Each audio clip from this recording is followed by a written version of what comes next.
Hey guys, tonight we're diving deep into one of history's quirkiest corners, a remote Swiss village where turnips weren't just dinner but gods themselves. Picture this, a misty alpine valley at dusk, the air thick with the scent of damp, earth and root vegetables, villagers gathered under flickering torchlight, chanting praises not for kings or saints, but for turnips. Yes, turnips, the humble, knobby underdog of the vegetable patch, were the centerpiece of an entire cult. You probably won't survive this, not because it's dangerous, but because it's so bizarre your brain might just short-circuit trying to keep up dots. So before you get comfortable, take a moment to like the video and subscribe, but only if you genuinely enjoy what I do here. And hey, why not drop a comment with your location and local time? I love knowing who's tuning in from where while we wander through the weird and wonderful past. Now, dim the lights, maybe turn on a fan for that soft background hum, and let's ease into tonight's journey together. You trudge through the narrow, cobbled streets of this Swiss hamlet, surrounded by towering peaks whose shadows stretch long in the fading light. This is no ordinary farming village. Its roots run deeper, tangled with rituals and beliefs that elevate a simple root vegetable to divine status.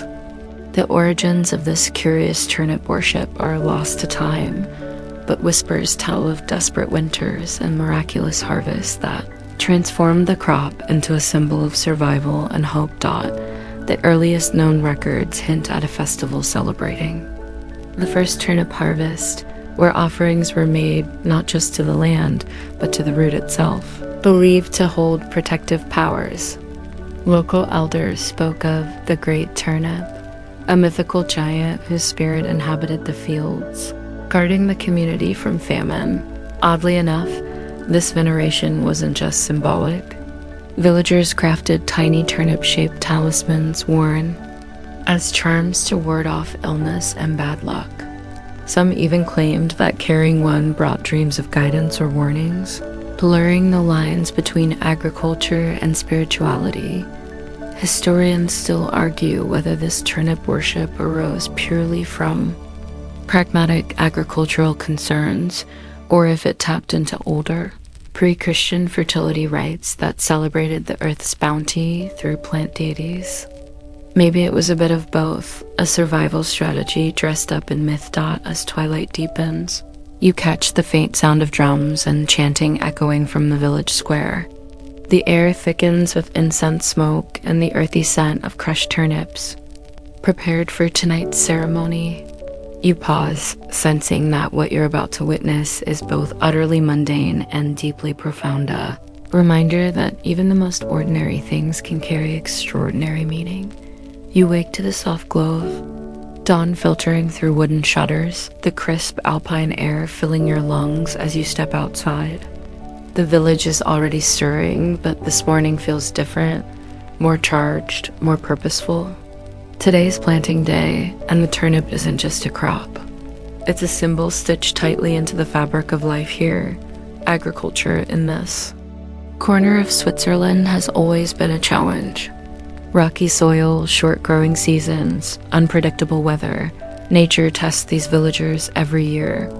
And yet, the turnip thrives where other plants falter. It's hardy, unpretentious, and packs a nutritional punch that sustains generations through harsh winters. Mainstream historical fact. Swiss farmers have cultivated turnips since at least the Middle Ages, valuing them for their versatility, eaten raw, boiled, pickled, or used as fodder for animals. Their cultivation was crucial for subsistence, especially before the potato became widespread. But the turnip here is more than food. It's a cultural symbol wrapped in layers of meaning. Legend has it that the turnip's twisted shape reflects the crooked paths of life, resilient, imperfect, yet enduring. It represents the cycles of hardship and renewal that define the human experience in these mountains. Quirky fact, villagers often carve faces into turnips during festivals, creating grotesque or humorous masks worn in dances meant to chase away evil spirits and bad harvests. Think Halloween, but with root vegetables and slightly more alpine charm. Historians still argue whether this carving tradition is a direct ancestor of the modern jack-o'-lantern or an independent custom born from local folklore. Either way, the ritual underscores how deeply intertwined the turnip is with identity and seasonal rhythms. You wander past terrace fields where rows of turnip greens peek through the soil, their crisp leaves shimmering with morning dew. Elderly farmers share stories about the turnip oracle, a tradition where the shape and size of the first harvested root would predict the community's fortune for the year. Oddly specific, but it kept spirits high and minds focused. Notice hand-painted signs by the roadside. Respect the turnip, they say, a curious motto that seems equal parts reverence and humor. It reminds you that in this village, survival has always depended on paying attention to nature's little details. As the sun rises higher, you smell the faint aroma of boiling turnips wafting from kitchen hearths, mingling with the scent of fresh pine and earth.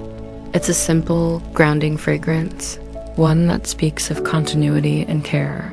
You think about how this unassuming vegetable became a vessel for cultural expression, binding people together through shared rituals, stories, and a collective love-hate relationship with the land. Maybe the turnip's true power lies not in its flesh or flavor, but in its ability to connect past and present, body and spirit, farmer and feast. The sun climbs higher, and you find yourself drawn toward the village square, where preparations for a ceremony unfold with a curious mix of solemnity and lightheartedness. Tables are heaped with turnips, both raw and cooked, alongside other local delicacies. Villagers move with practiced ease, donning costumes that feature turnip motifs from leafy crowns to garments stitched with root-patterned embroidery. This ceremony, as you quickly learn, is more than just a harvest celebration. It's a ritual designed to honor the turnip's life-giving spirit, a show of gratitude and a plea for continued bounty. You watch as the village elders arrange offerings on a wooden altar, a mound of freshly pulled turnips, sprigs of wild herbs, and carved wooden figures resembling the root itself. Mainstream historical fact: many agrarian societies have seasonal rituals to mark planting or harvest times, often involving symbolic offerings to deities or spirits believed to oversee the fertility of the land. The Swiss turnip ceremonies fit this pattern, but with uniquely local twists. One quirky detail that catches your eye: the turnip dance, a slow, deliberate circle dance performed barefoot, with participants holding illuminated turnip lanterns, carved with faces, some joyful, others mischievous. The dance moves are oddly specific, passed down orally through generations, and designed to mimic the wind's movement through the fields.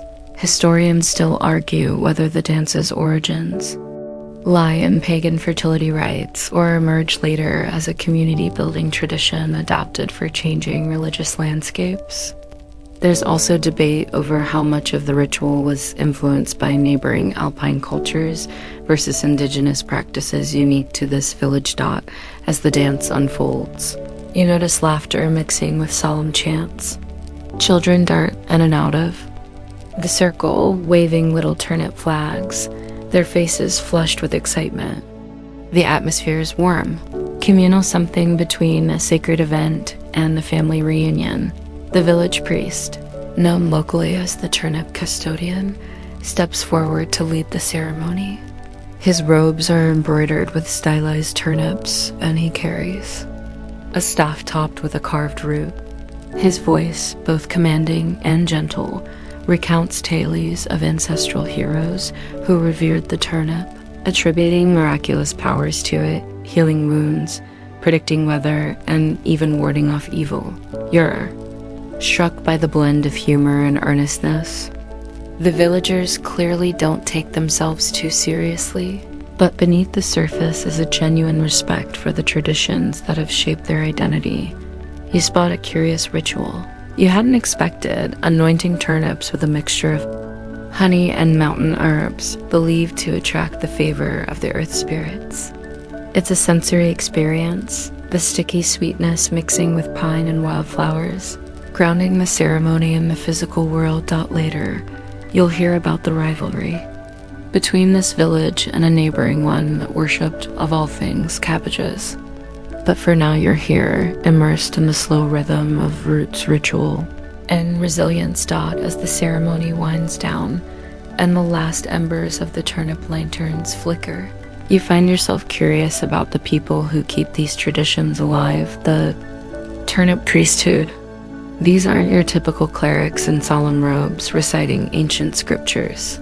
No, the turnip custodians are a peculiar mix of spiritual guides, agricultural experts, and local historians rolled into one.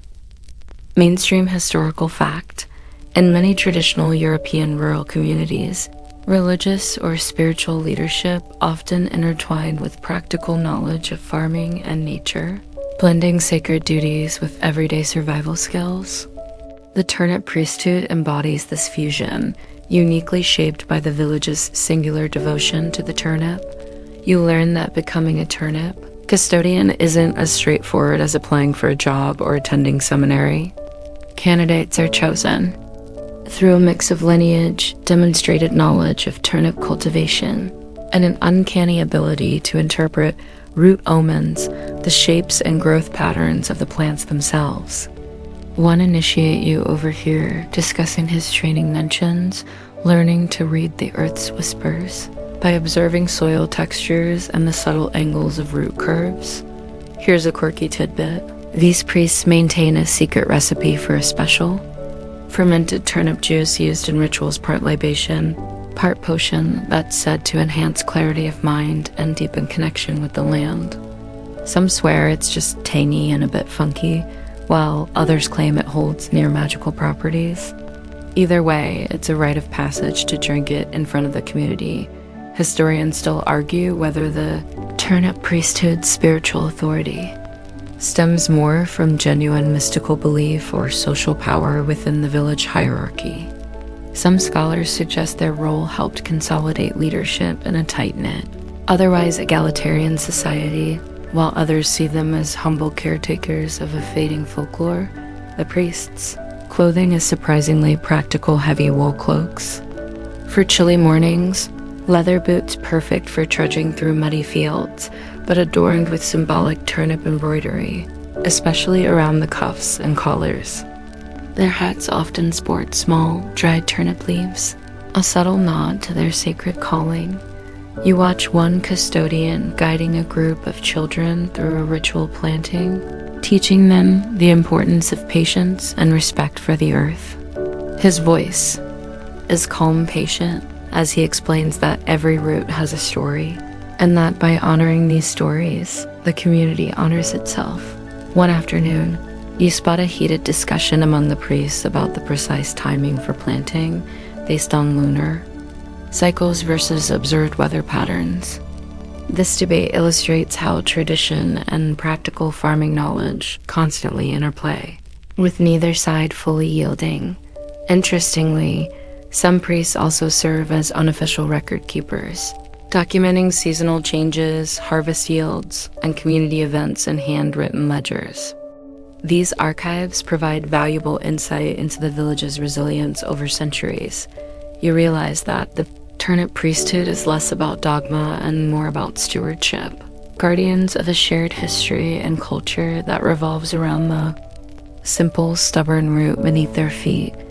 The village's rhythm pulses in tandem with the seasons, and today you find yourself in the bustling kitchen of the local inn, where the culinary magic of turnips unfolds.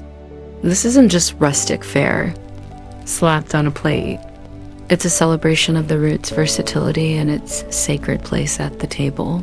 Mainstream historical fact: turnips have been a staple in European diets for centuries, especially in harsher climates where grains and other vegetables struggled. Swiss cooks mastered transforming this humble root into hearty soups, stews, and even desserts, though the last might surprise you. The innkeeper, a spry woman named Marta, shares a secret recipe passed down through generations, a creamy turnip, gratin layered with mountain cheese and fragrant herbs. As she cooks, she explains that every family has their own twist, and disputes over the correct way to prepare turnips can get quite passionate. Here's a quirky tidbit. During festivals, villagers compete in turnip sculpting contests, carving intricate scenes and faces from oversized roots. The winners earn bragging rights and, strangely enough, a special turnip crown made from braided greens. Marta proudly displays her crown from last year, which looked suspiciously like a slightly wilted salad. Historians still argue whether the culinary use of turnips influenced their religious significance or vice versa. Some suggest the repeated ritual consumption strengthened communal bonds, embedding the root deeper into cultural identity. The smell of roasting turnips fills the air, earthy and slightly sweet, mingling with hints of rosemary and garlic. You taste a bite comforting and rich, a reminder that even the simplest ingredients can nourish body and soul. Meanwhile, the inn's walls are decorated with faded paintings and photographs depicting past festivals, where turnips played starring roles in costumes, dances, and processions. You notice one particularly old photo showing villagers carrying a massive turnip on a wooden cart, crowned with flowers and surrounded by cheering crowds. In the kitchen, Marta hands you a small dish of pickled turnip slices, tangy and crisp, a perfect palate cleanser after the gratin. She jokes that these pickles are nature's little wake-up calls, ideal for those who think turnips are boring. You can't help but smile at her enthusiasm. You overhear a debate among guests about whether the turnip's pungent aroma was once considered an aphrodisiac. Some laugh, while others nod thoughtfully. The truth is murky, but it adds another layer of intrigue to this already peculiar vegetable's reputation. You sip a cup of turnip-infused herbal tea, a soothing blend reputed to aid digestion and ease. Mountain chill. Its subtle bitterness contrasts nicely with the meal's richness, rounding out the sensory experience. As the afternoon fades, you watch villagers sharing stories, laughter, and recipes, proof that in this village, turnips aren't just food. They're the heart of community, tradition, and survival. The afternoon light softens as you wander toward the outskirts of the village, where wild turnips still grow untamed among the grasses. Here, the cultivated meets the wild, and you feel the subtle tension between tradition and change. Mainstream historical fact: wild turnips, native to parts of Europe and Asia, were among the earliest domesticated root vegetables. Their bitter, tough cousins still grow near cultivated fields, serving as a reminder of the plant's ancient origins. Local farmers often forage these wild roots to supplement their crops or to collect seeds, preserving genetic diversity crucial for resilience against pests and climate shifts. You see elders carefully digging, explaining that wild turnips have deeper roots, literally and figuratively, making them hardier in drought or frost. Here's a quirky tidbit. Some villagers claim that wild turnips have minor magical properties, like warding off bad luck or improving dreams if placed under pillows. It's not exactly witchcraft, more like a quaint superstition passed down with a wink. Historians still argue whether such beliefs were borrowed from Celtic traditions or arose independently among alpine communities adapting to their harsh environments. The lines between myth, medicine, and practical agriculture blur easily here. You watch a group of children gathering wild turnip leaves to feed to goats, their laughter mingling with the soft bleating and rustling grass. The goats themselves play a vital role in the village's ecosystem, helping clear brush and fertilize soil. The wild turnip patch feels like a living archive, connecting past generations who survived on the land's wild bounty with today's community working to balance preservation and progress. You pause to smell a freshly pulled wild root. Its aroma is sharper, earthier, less forgiving than the cultivated variety. It's a reminder that nature's raw edges aren't always pleasant, but they're essential. Nearby, you spot an old stone boundary marker engraved with a turnip symbol, marking the village's traditional foraging limits. Respect for communal resources runs deep here, guided by unspoken rules and shared stewardship. Later, you'll hear about the challenges this delicate balance faces: modern agriculture's pressures, climate change, and shifting cultural priorities threaten to erode centuries of wisdom.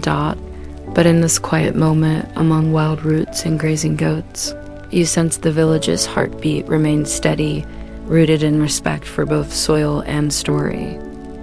The sun dips lower, and you make your way back toward the village center, where a curious structure catches your eye: an ancient stone wall crowned with a carved turnip motif.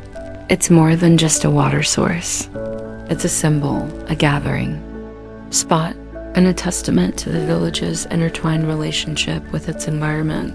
Mainstream historical fact: wells were central to medieval and early modern European villages, often becoming social hubs where news, gossip, and goods were exchanged.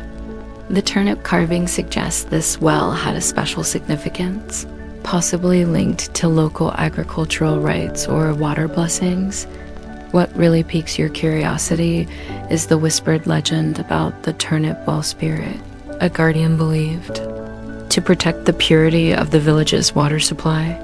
Villagers left offerings of turnip slices and wild herbs at the well's base, hoping to appease this unseen force. Here's a quirky tidbit: during harsh winters, some locals secretly believed the turnip well spirit would hide the water, making wells mysteriously run dry, prompting impromptu midnight ceremonies to coax it back. These rituals involved singing, dancing, and the occasional dramatic recitation of turnip-themed poems, performed by villagers who clearly had a flair for the theatrical. Historians still argue whether such beliefs were remnants of pre-Christian water worship or playful folklore that evolved to explain seasonal water shortages. Some suggest these rituals help strengthen community bonds in times of hardship. You watch a small group of elders gathering near the well, their voices low but animated, sharing stories about past winters and the well's fickle nature. The air carries a crisp chill mixed with the faint scent of damp earth and fading turnip greens. Nearby, you notice the well's masonry incorporates small gaps, deliberate openings that may have allowed air circulation, preventing ice formation.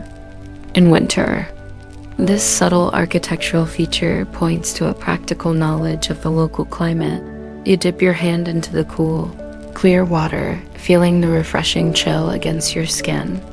It's a sensory connection to centuries of village life, a shared resource cherished and protected. The well's shadow stretches long across the cobblestones, mingling with flickering torchlight as dusk approaches. This convergence of utility, belief, and community exemplifies how the turnip isn't just a crop, but a symbol woven into daily life. Later, you'll learn about the rivalry between this village and a neighboring one over water rights, a dispute settled rather poetically with a ceremonial exchange of turnip offerings. But for now, you stand quietly by the well, absorbing the layered history carved in stone and tradition. Night falls gently over the village, wrapping the streets in a soft hush pierced only by the occasional bark of a dog or the faint clatter of a latecomer's footsteps.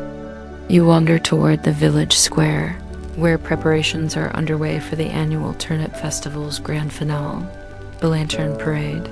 Mainstream historical fact: lantern festivals have a long tradition across many cultures as ways to celebrate harvests, honor ancestors, and mark seasonal changes. In this village, the turnip lantern has become the symbol of resilience and renewal, lighting the way through long alpine nights. You watch artisans carefully hollowing out oversized turnips, their thick skins making for surprisingly sturdy lanterns. The soft glow of flickering candles inside casts playful shadows, transforming the roots into whimsical faces, animals, and mythical creatures. Here's a quirky tidbit. Legend says that the first turnip lantern was crafted by a villager who mistook a hollowed turnip for a pumpkin after hearing tales from travelers about American Halloween traditions. The result was so charming and practical that the village embraced it wholeheartedly. Long before pumpkins became common in the region, historians still argue whether the turnip lantern tradition developed independently or was influenced by neighboring European customs involving carved vegetables. Some see it as an ingenious adaptation, while others view it as cultural borrowing with a local twist. As you stroll among the flickering procession, the air fills with a gentle, smoky sweetness mingled with pine and wood smoke. The soft crunch of footsteps on gravel blends with quiet murmurs and the occasional burst of laughter. You notice children carefully balancing their lanterns, their faces lit with awe and concentration. Adults share stories of past festivals, recalling years when storms threatened to wash out the event but never quite did. The lanterns seem to hold a protective charm as much as a festive one. Nearby, a group of musicians tunes wooden flutes and stringed instruments, preparing for the procession's soundtrack melodies that feel both ancient and timeless, echoing the village's connection to land and lore. You catch a whiff of spiced cider being passed around, warm to fend off the alpine chill, its aroma mingling perfectly with the earthy scent of the turnip lanterns. The parade moves slowly, winding through narrow alleys and across the cobblestone bridge, the light bobbing and weaving like a gentle, glowing river. It's a communal ritual that softly banishes darkness and celebrates enduring life. Later, you'll hear the parade symbolism unpack the lanterns as beacons guiding souls, the turnips as reminders of sustenance and humility. But for now, you simply walk alongside, mesmerized by the gentle glow and the collective heartbeat of the village. The lanterns fade into the distance as you find yourself drawn toward the village's modest chapel, a place where turnips make yet another surprising cameo, not in decoration, but in ritual. The stone walls seem to hum with a quiet reverence, softened by candlelight and the faint scent of burning herbs. Mainstream historical fact: many European rural churches incorporated local agricultural symbols into their iconography and rituals, blending Christian tradition with earlier pagan customs. In this village, turnips appear carved into wooden pews, altar cloths, and even stained glass windows. You take a seat on a pew where a delicate turnip motif is etched into the wood, worn smooth by generations of worshippers. The priest, an amiable man with a knowing smile, explains that during the annual blessing of the fields, villagers bring offerings of turnips to the altar, an act meant to ensure a bountiful harvest and thank the land for its generosity. Here's a quirky tidbit. There's an old tale about a miracle turnip, supposedly growing overnight to enormous size in the church garden, which saved the village from famine during the harsh winter. Though the story's details are fuzzy, the root has become a symbol of hope and divine favor. Historians still argue whether such tales were fabrications to boost morale or rooted in actual agricultural phenomena influenced by climate anomalies. Regardless, these stories persist, coloring the village's collective memory. You notice the chapel's stained glass windows cast a kaleidoscope of soft colors over the congregation, and the turnip designs seem to glow with a gentle inner light. It's a subtle but powerful reminder of how deeply entwined faith and food can be. The priest recounts how, during medieval times, the church often mediated disputes related to land and crop sharing, turning the spiritual space into a community court. The turnip, a common denominator in these conflicts, became a symbol of fairness and unity. You hear whispers of a long-standing debate about whether these church practices helped preserve the village's agricultural traditions or slowed necessary modernization. The line between sacred tradition and pragmatic adaptation remains blurry. The service concludes with a soft hymn, its melody weaving through the wooden beams and ancient stone. Carrying the collective hopes of the villagers for growth and survival. You leave the chapel feeling enveloped by a warm calm, the turnip's humble presence reminding you that sometimes faith grows best in the soil beneath your feet, the village. Streets grow quiet as you wander toward a cluster of old farmhouses resting against the darkening hills. Inside one of these centuries-old homes, you catch a glimpse of a curious tradition that somehow elevates the humble turnip into a centerpiece of culinary and social life. Mainstream historical fact: in this region, turnips have long been a dietary staple, especially during harsh winters when fresh vegetables were scarce. Roasted, mashed, or fermented, turnips provided essential nutrients and warmth. You're invited. Inside, where a low fire crackles in the hearth, casting flickering shadows on wooden beams. The air smells faintly of smoky wood and earthy root vegetables. Around the sturdy table, families gather, sharing stories and laughter over steaming bowls of turnip stew, a recipe passed down for generations. Here's a quirky tidbit. Some villagers swear by a secret ingredient in their turnip stew, a pinch of wild herbs that supposedly makes you forget the cold. The exact herbs remain a family secret, sparking good-natured teasing and competition among neighboring households. Historians still argue whether this culinary tradition reflects purely practical needs or carries deeper cultural symbolism tied to community resilience and identity. Some food historians suggest that communal meals around turnip dishes reinforce social cohesion in isolated alpine settlements. You watch the lively exchanges as plates are passed, glasses clink, and the occasional joke about turnips being the Swiss potato elicits warm chuckles. Despite the rustic setting, there's a clear sense of pride in this simple, hearty fare. Outside, the night air is crisp, the stars beginning to prick the dark sky. The crackling fire and shared warmth inside contrast with the cold stillness outside, embodying a cozy ritual of survival and celebration. Later, you'll learn about the village's seasonal festivals where turnip dishes feature prominently, accompanied by folk songs and dances that mimic the roots' twisting growth underground. But for now, you savor the quiet joy of the meal and the subtle power of the turnip to bring people together around the table, turning survival into a shared story. With your belly warmed and spirits lifted, you step back outside into the chill of the night, the village now swathed in soft moonlight. The air carries a delicate crispness, mingled with faint traces of smoke from evening fires and the ever-present, earthy aroma of turnip fields nearby. Mainstream historical fact: agricultural festivals marking the end of harvest were common across Europe, often blending religious observance with communal celebration to thank the earth and prepare for the coming winter. You find yourself drawn toward the village square once again, where a bonfire crackles, surrounded by villagers singing traditional songs.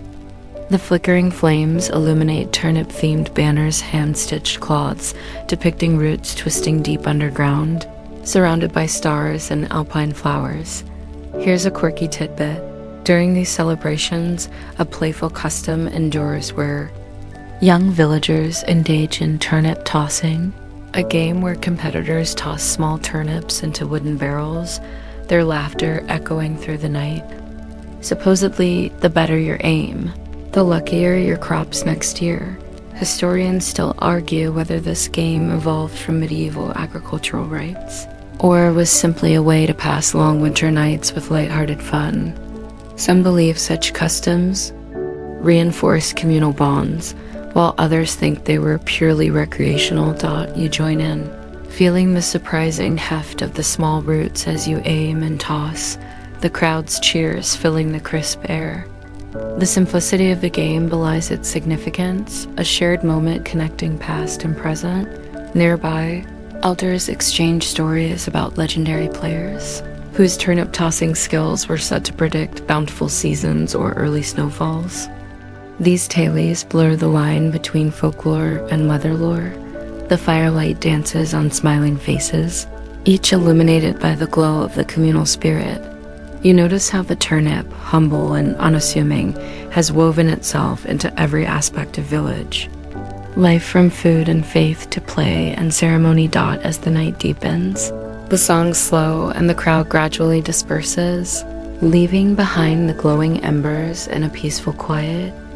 You pause, breathing in the cool night air, the scent of smoke and soil mingling with memories of warmth and laughter. It's a gentle reminder that history isn't just in books, it's alive in the rituals, the roots, and the rhythms of everyday life. The village slowly drifts toward sleep, but you're still drawn to the edge of the surrounding fields, where the moonlight reveals rows of neatly harvested turnips lying in the soil like forgotten treasures. The earth seems to hum softly beneath your feet, a quiet pulse of ancient life. Mainstream historical fact: root vegetables like turnips were vital for medieval European farmers, serving as reliable winter stores that could endure harsh weather and sustain populations through lean months. You kneel beside a furrow, fingers brushing the rough skins of a few remaining turnips, imagining the hands that tended these fields through storms and droughts. The labor was grueling, but these humble roots symbolize survival. Here's a quirky tidbit. Some villagers believed that the soul of a turnip was strongest if harvested during the full moon, a practice thought to enhance its flavor and nutritional power. This lunar connection led to late-night harvests filled with whispered chants and careful rituals. Historians still argue whether such lunar agricultural customs had any practical benefits or were purely symbolic. Some modern studies suggest moon phases can subtly influence plant growth, but the evidence remains inconclusive, leaving the mystery intact. As you stand in the cool night, you sense how these beliefs wove together nature, superstition, and community into a living tradition, guiding farming practices with a blend of science and story. The scent of damp earth mingles with a faint trace of turnip greens, a green sharpness that somehow feels fresh and alive. The fields seem to breathe beneath the stars, whispering tales of seasons past and those yet to come. You recall the village's long history of adapting to alpine conditions, where every root pulled from the soil was a small victory against a tough environment. The turnip was more than food. It was a symbol of resilience and respect for the land. You feel a gentle breeze stirring, as if the earth itself exhales in contentment, and you quietly stand with it, soaking in the deep stillness and the subtle magic held in these simple roots. Later, these fields will be blanketed with snow, hiding the stories beneath, waiting patiently for spring's return. As dawn breaks, the village awakens to a pale golden light filtering through mist that clings to the hills. You wander toward the marketplace, where the day's bustle begins, slowly traders setting up stalls, villagers exchanging news, and the unmistakable scent of fresh turnip bread baking in nearby ovens. Mainstream historical fact: marketplaces in rural Europe served as vital hubs, not just for trade, but also for social interaction and cultural exchange, especially in agricultural communities where seasonal cycles governed daily life. You watch bakers pulling loaves from wood-fired ovens, the crusts crackling softly as they cool. Turnip bread, dense and hearty, was a staple, made by mixing mashed turnips into rye or barley dough, giving it a subtle sweetness and moist texture. Here's a quirky tidbit. There's a local superstition that the first loaf sold on market day brings good fortune to the seller. Some vendors go so far as to hide small charms inside their loaves, from tiny carved wooden turnips to old coins, sparking delight when discovered. Historians still argue whether such market day rituals were widespread or unique to isolated villages. Some believe they helped foster community identity and trust, while others see them as simple marketing ploys dressed up in tradition. You stroll past stalls laden with root vegetables, hand-woven baskets, and jars of preserved herbs. The chatter blends with the calls of sellers touting their wares, a lively symphony that feels timeless. Near a cluster of elderly women, you overhear tales of past harvests, years of plenty and years of hardship, each story threaded with references to the humble turnip's role as a lifeline. You catch a whiff of spiced honey tea, warming your hands on a steaming cup offered by a kindly vendor. The taste is sweet with a hint of earthiness, much like the turnip itself. The market's rhythm is both practical and ceremonial, a reminder that even the most modest root vegetable can inspire connection, tradition, and a touch of magic. As the sun climbs higher, you sense how the turnip story isn't just about survival, it's about community, culture, and the quiet joys woven through everyday life. The afternoon settles in with a warm glow, and you find yourself drawn toward the outskirts of the village where an unusual festival is underway, one that seems part harvest celebration, part quirky homage to the turnip itself. Mainstream historical fact: harvest festivals have been a staple of agrarian societies for centuries, marking the end of the growing season with feasts, music, and rituals aimed at ensuring prosperity for the next cycle. You join a crowd gathered around a large wooden sculpture, a towering turnip carved and painted with vibrant colors, standing proudly as the centerpiece of the festivities.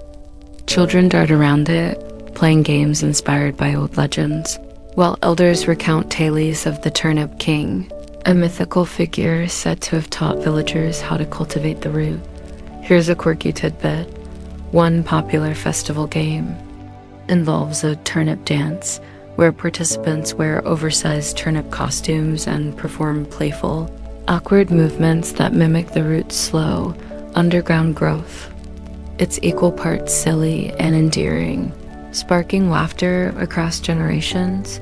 Historians still argue whether these folk traditions stem directly from pagan rituals, honoring the earth, or were later inventions designed to preserve cultural heritage in changing times. The truth is likely a blend of both, evolving with the community's needs. You notice the rich tapestry of sounds folk music played on fiddles and flutes, rhythmic clapping and cheerful singing creating an atmosphere that feels both ancient and alive. Local artisans sell turnip-themed crafts, painted ceramics, embroidered textiles, and even small carved turnip charms said to bring good luck. The turnip's presence permeates every corner of the celebration. You sip on a sweet, turnip-infused cider offered by a jovial vendor, its unexpected flavor capturing the festival's spirit, humble yet surprising. As the sun dips low, casting long shadows, you reflect on how this simple root has become a symbol of community identity, endurance, and joy, a reminder that even the most ordinary things can inspire extraordinary traditions. The laughter, the music, the warmth of shared history all blend into a gentle hum that carries you forward, deeper into the heart of this village's story. Evening draws its soft curtain over the village, and you settle once more near the hearth, the glow of the fire casting dancing shadows on timber walls. The turnip, this humble root, has journeyed with you through the day's stories, songs, and celebrations, revealing itself as much more than simple sustenance. Mainstream historical fact: in many alpine communities, turnips were not only a dietary staple, but also a symbol of hardiness and adaptability, representing the people's close relationship with their challenging environment. You lean back, feeling the warmth of the fire mingling with the lingering taste of turnip stew and cider. Outside, the night is quiet but alive with the sounds of crickets and the occasional hoot of an lullaby of the countryside. Here's a quirky tidbit to tuck away. Some villagers believe that planting turnips near doorways keeps away bad spirits and invites good fortune, a charming blend of superstition and gardening wisdom passed down through generations. Historians still argue whether such beliefs originated from practical pest control or were born purely of folklore. Either way, it's a lovely reminder of how humans weave meaning into the everyday dot. Your thoughts drift to the long line of ancestors who cultivated these roots, crafted these rituals, and kept these stories alive. Ordinary people whose lives were intimately tied to the rhythms of the earth and the turnip's stubborn growth. You realize that beneath its plain exterior, the turnip holds a quiet magic, a symbol of endurance, community, and the small miracles of daily life. The fire crackles softly as your eyelids grow heavy, the village settling into peaceful slumber. Before you drift off, you carry with you the simple truth that history isn't always about kings or battles. It's also about the roots beneath our feet and the stories they help us tell. Now, let's ease out gently. The night deepens, and the warmth from the hearth fades into a soothing glow, like a soft embrace wrapping around your shoulders. Outside, the fields rest under a blanket of stars, whispering quiet secrets carried on the gentle breeze. You breathe in the calm, the earth's steady pulse beneath you, and feel the slow unfolding of time, a rhythm older than any history book. The humble turnip, with its stubborn roots reaching deep, reminds you that even the simplest things carry stories worth telling, stories that connect us across centuries and seasons. Let your thoughts settle like soft snow falling quietly, blanketing the noise and hurry of the day. You are part of this long, gentle story now, a thread woven through the tapestry of human experience. As your mind drifts toward rest, imagine the cool night air, the scent of earth and smoke mingling, and the soft murmur of the village fading into peaceful silence. Sleep well, knowing that tomorrow's roots will grow strong, carrying with them the memories of those who came before. End of script. Sweet dreams. Hey guys. Tonight we wander into a world where boredom sparks genius, a world where a restless god named Apollo accidentally invents theater. Imagine you're standing under a blazing Athenian sun, the dusty earth humming beneath your feet, and all around you, the scent of olive trees and burning incense drifts lazily through the air. The sound of drums and chanting echoes in the distance as the city prepares for yet another Dionysian festival. But you're restless, like Apollo himself, god of the sun, music, and prophecy, who's found himself far too bored with his usual duties. He's got that familiar itch, that spark of mischief and creativity that just won't quit. You probably won't survive this night without at least a little yawn, but stick with me because this is where things get unexpectedly interesting. You see, when Apollo starts fiddling with those songs and stories, he unwittingly sets the stage for something that will shape human culture for millennia.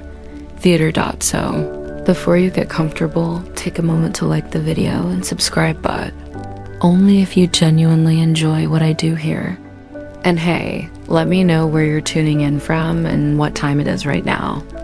I'm curious to see just how far this story is traveling tonight. Now, dim the lights, maybe turn on a fan for that soft background hum, and let's ease into tonight's journey together. You find yourself in ancient Greece, where festivals honoring Dionysus, god of wine, fertility, and ecstatic celebration are in full swing. These aren't just parties. They're grand, multi-day events filled with singing, dancing, and ritual. At the heart of these celebrations is the Dithyrama, wild choral hymn sung by a group of 50 or so men, praising Dionysus with fervor and elaborate movement. But as the festival wears on, something shifts. The chorus, which had been a roaring tide of voices, starts to splinter. One man steps forward, breaks from the collective, and begins to speak as an individual. This act, simple but revolutionary, is the seed of drama. Historians still argue whether this break was planned or spontaneous, inspired by Apollo's own urge for innovation or Dionysus's chaotic energy. Either way, it marks the birth of the actor, the first thespian, and with it, A whole new art form. You can almost see it, the crowd leaning in, curious, as this one voice rises above the chorus, telling a story not just of gods and heroes, but of human struggle and triumph. And that restless god Apollo, well, whether he meant to or not, he became a patron of the stage, a symbol of light, order, and the arts providing the very contrast to Dionysus's wildness that made theater so compelling. So here you are, caught between ritual and storytelling, watching a new world unfold from a simple moment of boredom and creativity. It's a beginning, a flicker of human expression that will ripple through time. You're now swept into the lively chaos of the ancient Greek festivals, where the air is thick with anticipation and the smell of roasted lamb mingles with crushed grapes. The Dionysian festivals, held in spring and autumn, are the beating heart of Athenian social life, a vibrant mix of religious devotion, community gathering, and yes, some serious partying. These multi-day events are the backdrop against which early theater takes shape, but they're more than just entertainment. They're communal rituals meant to honor Dionysus, the god of wine, fertility, and ecstatic frenzy. The centerpiece is the dithyramb, that wild, often rowdy choral hymn sung by 50 men. Picture this mass of voices moving in unison, their chants rising and falling like the sea, their feet pounding rhythmically on the earth. This was no casual sing-along. It was an intense, almost trance-like performance that blurred the lines between worship and spectacle. The chorus's songs told stories about Dionysus's life, his birth, his travels, and his triumphs, bringing myth and ritual together in a powerful sensory experience. But the festival wasn't just about the chorus.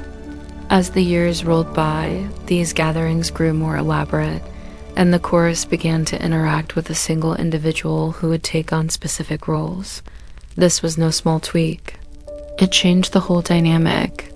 The crowd could now follow distinct characters, not just the collective voice of the chorus, and stories became more intricate and personal. Here's a quirky tidbit. Some scholars suggest that the roots of theater might even trace back to a practical need for someone to act as a translator or interpreter of the chorus's dense and poetic chants. Maybe the single speaker was a way to make those intense hymns more relatable, or just less confusing for the average festivalgoer nursing a hangover from too much Dionysian wine. Historians still argue whether the festival performances started purely as religious rituals, or also early forms of community storytelling meant to educate or even amuse. The lines blur, and that's part of the mystery and charm of these ancient beginnings. As you wander through the festival, you hear laughter, see actors warming up behind makeshift stages, and feel the crowd's restless excitement. The seeds of drama, comedy, and tragedy are all here, in this vibrant mess of sacred rites and human playfulness. It's a world where gods and mortals mingle through song and story, where the line between reality and myth shifts like the flicker of a torchlight. Perfect soil for Apollo's accidental invention to take root. You slip deeper into the smoky, sun-dappled world of ancient Greek performance, where the lines between song, story, and spectacle begin to blur even more. The dithyramb, that wild chorus of voices praising Dionysus, starts to evolve into something new. Instead of a unified chant, you notice distinct voices emerging, telling different parts of the story, sometimes even arguing with each other. This is the shift from choral hymns to dialogues, where a single performer steps out from the group to embody a character. The mainstream historical fact. This evolution gave rise to early drama, where storytelling moved from collective chant to individual expression. The chorus remained important, but it now interacted with actors who portrayed gods, heroes, or ordinary people. The storytelling became more dynamic, layered with conflict and emotion, not just celebration. A quirky tidbit is that the very first Actor known as Thespis is often credited with stepping out of the chorus to take on individual roles, which is why actors today are still called thespians. But some scholars suggest that this origin story might be more myth than fact. There could have been multiple contributors to this development over time. Historians still argue whether the creation of the actor's role was an intentional innovation or a gradual, almost accidental change driven by audience demand for more engaging storytelling. Was Thespis a genius inventor or just the most famous among many early pioneers?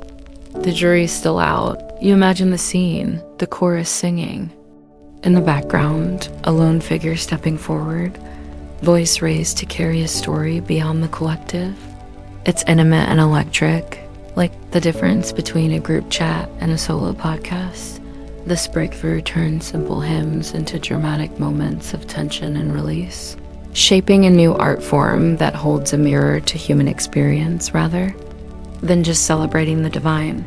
The shift from group chanting to dialogue wasn't just a technical tweak, it was a revolution in how stories were told, making room for complexity, conflict, and eventually empathy.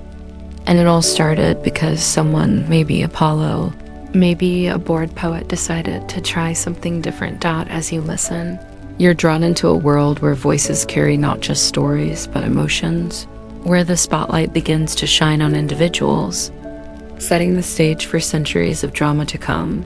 The day stretches on as you settle into the dusty stone seats of the very first ancient Greek theater, a humble wooden structure set against the hillside.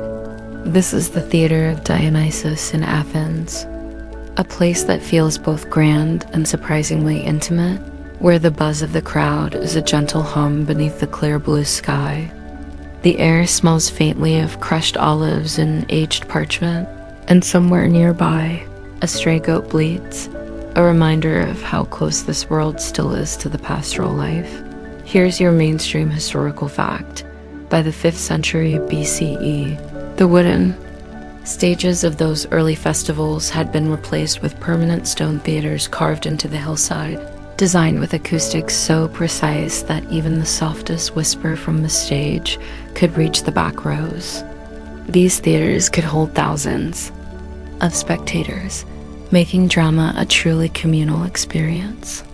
The semicircular shape, with its rising rows of seats and open-air design, is something architects still study today for its genius simplicity.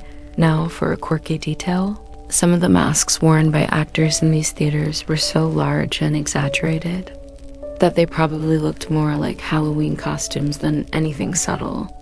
Imagine trying to convey deep tragedy or comedy through a painted, oversized grin or grimace plastered to your face, not unlike a low-tech Snapchat filter. These masks helped project the actor's voice and emotions to the back of the theater, but also created a fascinating disconnect. Audiences watched human stories unfold through this playful, sometimes surreal lens. Historians still argue whether these masks served primarily practical or symbolic purposes. Were they just functional tools for amplification and visibility? Or did they also embody spiritual and ritualistic significance, linking performers to the gods they portrayed? Maybe it was a mix of both science and superstition, mingling under the sun. You can almost hear the clatter of sandals and the rustle of linen robes as actors change roles behind the skene, the building at the back of the stage. The skene itself is an early form of backstage, evolving over time from a simple tent to a complex structure with doors and scenery. It's a glimpse into the birth of stagecraft, where storytelling begins to harness not just voices and gestures, but also visual effects. In this world, theater is both spectacle and sacred rite, entertainment and education. The crowds come not just for diversion, but to witness stories that explore the deepest questions of existence, fate, justice, love, and the gods' whims. It's a delicate dance between human vulnerability and divine power, played out beneath the wide-open sky. As the sun dips lower, casting long shadows across the stone, You feel the magic of this space, the way it brings people together, turning individual voices into a chorus of shared experience. The invention of the theater wasn't just about performance. It was about community, connection, and maybe even a little bit of boredom turned brilliance. The warmth of the afternoon fades into a soft golden light as you watch the first actors take the stage, their movements deliberate and grand, larger than life but grounded in ritual.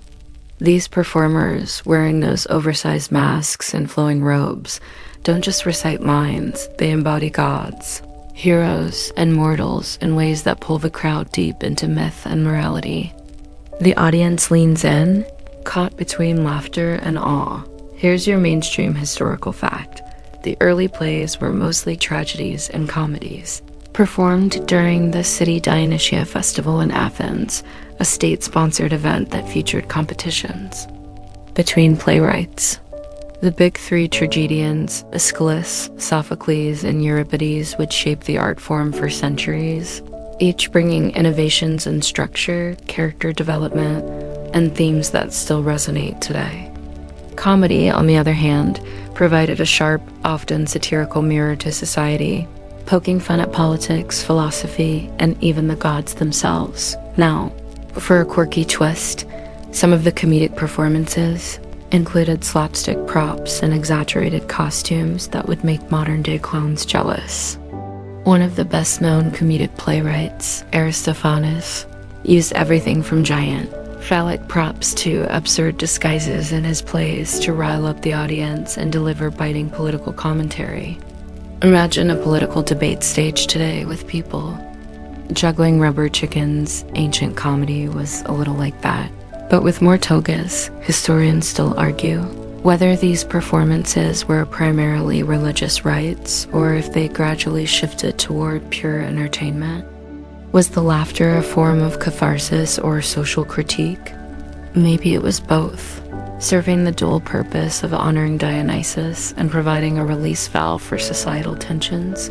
You notice how the chorus, though no longer the sole storyteller, still plays a crucial role, commenting on the action, interacting with the actors, and guiding the audience's emotional response. Their songs and movements are rhythmic anchors amidst the unfolding drama, weaving the narrative threads together. As the play progresses, you realize how theater became a space for public discourse. The themes explored weren't just myths, but reflections on justice, power, and human nature, questions as relevant now as then. It's easy to forget that these ancient performances were, in a way, the original talk shows, blending entertainment with sharp societal observation. You settle back, feeling the cool breeze as the crowd's mood shifts with the plot twists. There's something timeless about the way these stories draw you in, even thousands of years later. Proof that boredom, curiosity, and a good story can combine to change the world.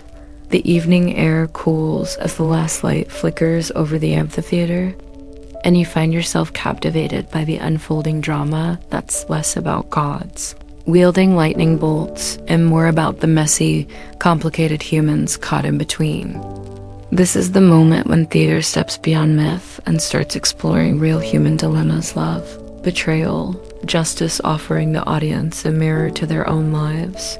The mainstream historical fact here: Sophocles introduced the third actor to the stage, a game changer in theatrical dynamics. This innovation allowed for more complex interactions and character development, moving Greek drama away from the chorus-heavy narratives toward intricate dialogues and psychological depth.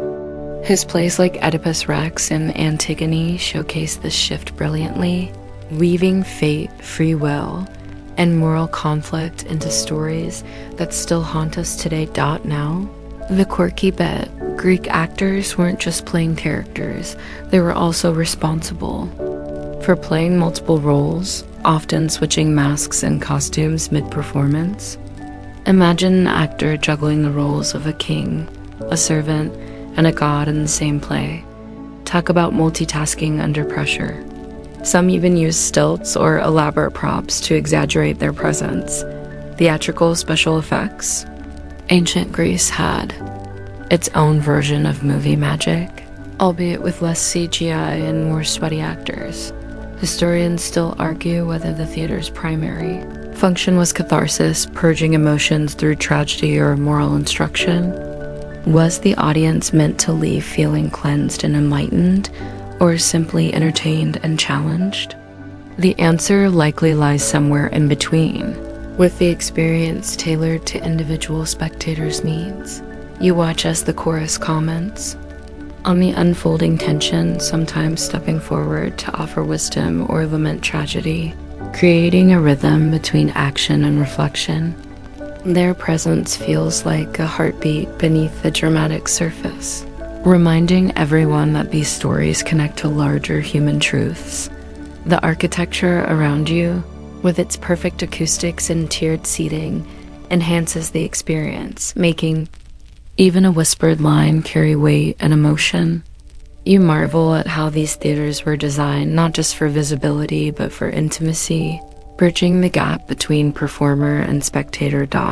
As night falls, the shadows lengthen and the audience becomes part of the story itself, reacting, gasping, laughing, and sometimes weeping. This ancient invention isn't just about performance, it's about community, shared experience, and the enduring power of storytelling to reflect, challenge, and comfort. You start to feel how theater, born from boredom and a God's whim, grew into a vital space for human connection and expression, a tradition that echoes through centuries to reach us today. Night deepens, and the flicker of torches casts dancing shadows across the stone seats as you watch the actors prepare for the next scene. The mood shifts, the comedy gives way to tragedy, and you're drawn into a world where gods muddle and mortals suffer. It's raw, unfiltered emotion unfolding in front of you, carried on voices raised against the night sky. Here's your mainstream historical fact. The origins of Greek tragedy are often traced back to dithyrambs, choral hymns sung to honor Dionysus, the god of wine, fertility, and theater itself. These hymns eventually evolved into the dramatic performances we know, with Thespis often credited as the father of tragedy for introducing the first actor separate from the chorus effectively, inventing dialogue on stage.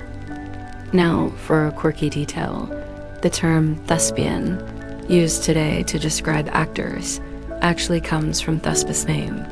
So every time you hear a thespian, you're basically calling someone a theatrical pioneer, or at least nodding to the guy who got bored enough to start talking to himself on stage. It's like the original one-man show, except it sparked an entire cultural revolution. Historians still argue whether these early performances were more religious ceremonies or public entertainment. Were the masks and rituals designed to appease the gods, or was the community simply discovering the joy of shared storytelling? Maybe it was a little of both sacred fun with a side of divine boredom. The chorus's role remains fascinating. They don't just narrate, but interact with the actors and the audience, guiding emotions and providing moral commentary. Their rhythmic chanting and synchronized movements create a hypnotic effect. Blurring the lines between story and ritual, you notice how the set remains. Minimal, simple backdrop or painted scene forcing the audience's imagination to fill in the gaps. The power lies in the language, the gestures, and the shared understanding of myth.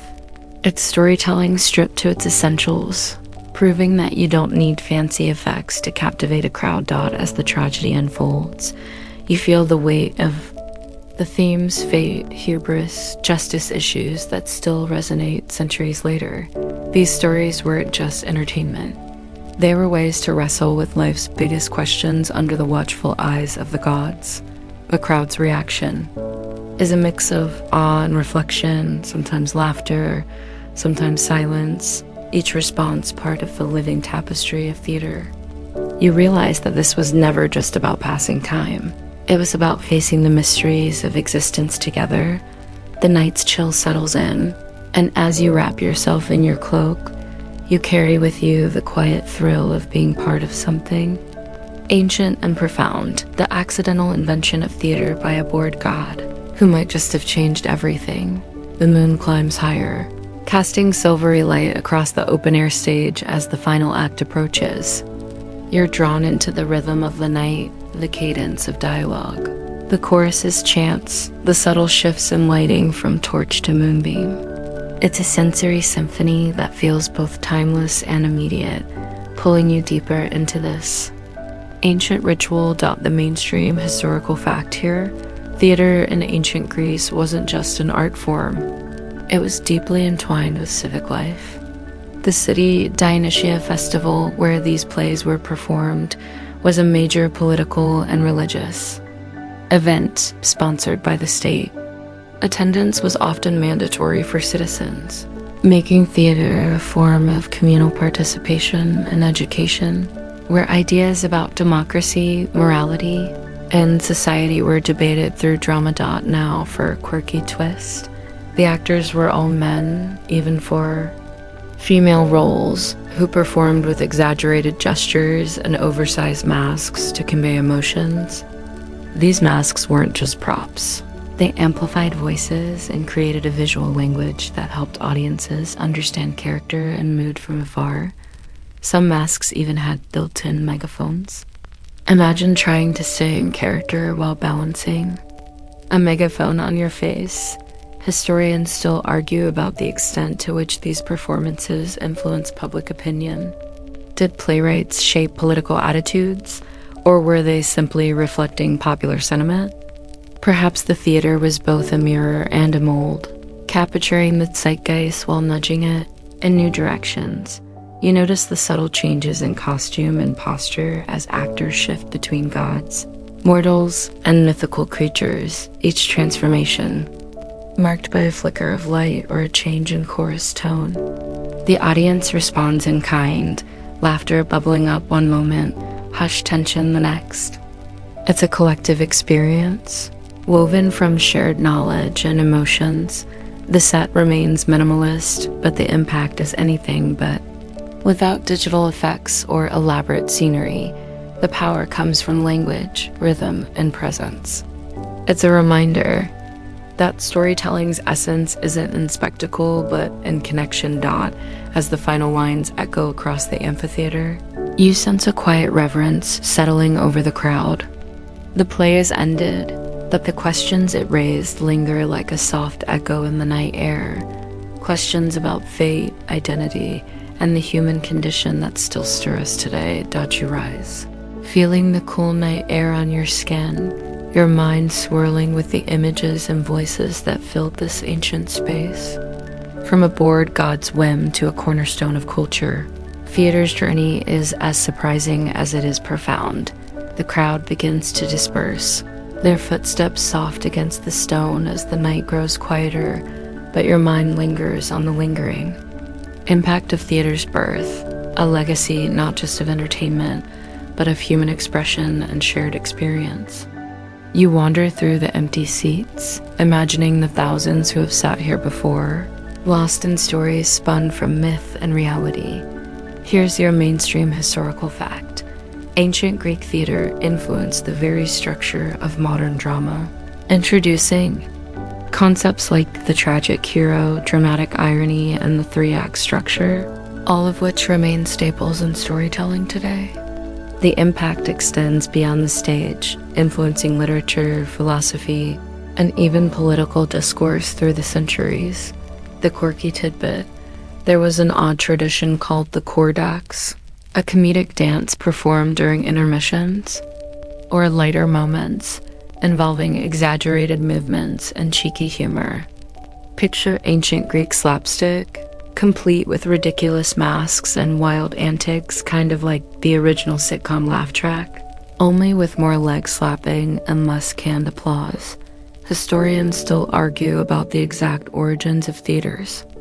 Ritualistic elements.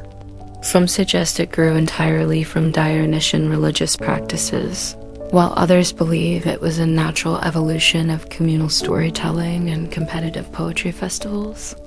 The truth might lie in a blend of spiritual and social motivations, with boredom and innovation both playing starring roles. You reflect on the paradox of Apollo, the god of order, light, and reason accidentally inspiring such a dynamic and chaotic art form. It's a reminder that sometimes creativity comes from unexpected places, and boredom can be the spark for profound cultural shifts. As you step away from the amphitheater, the cool night air carries whispers of forgotten scripts and ancient chants.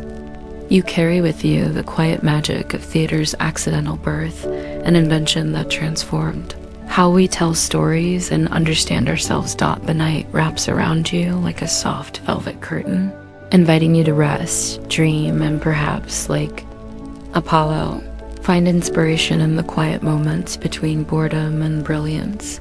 You stroll away from the empty amphitheater, the cool night air mingling with distant sounds of the city settling down.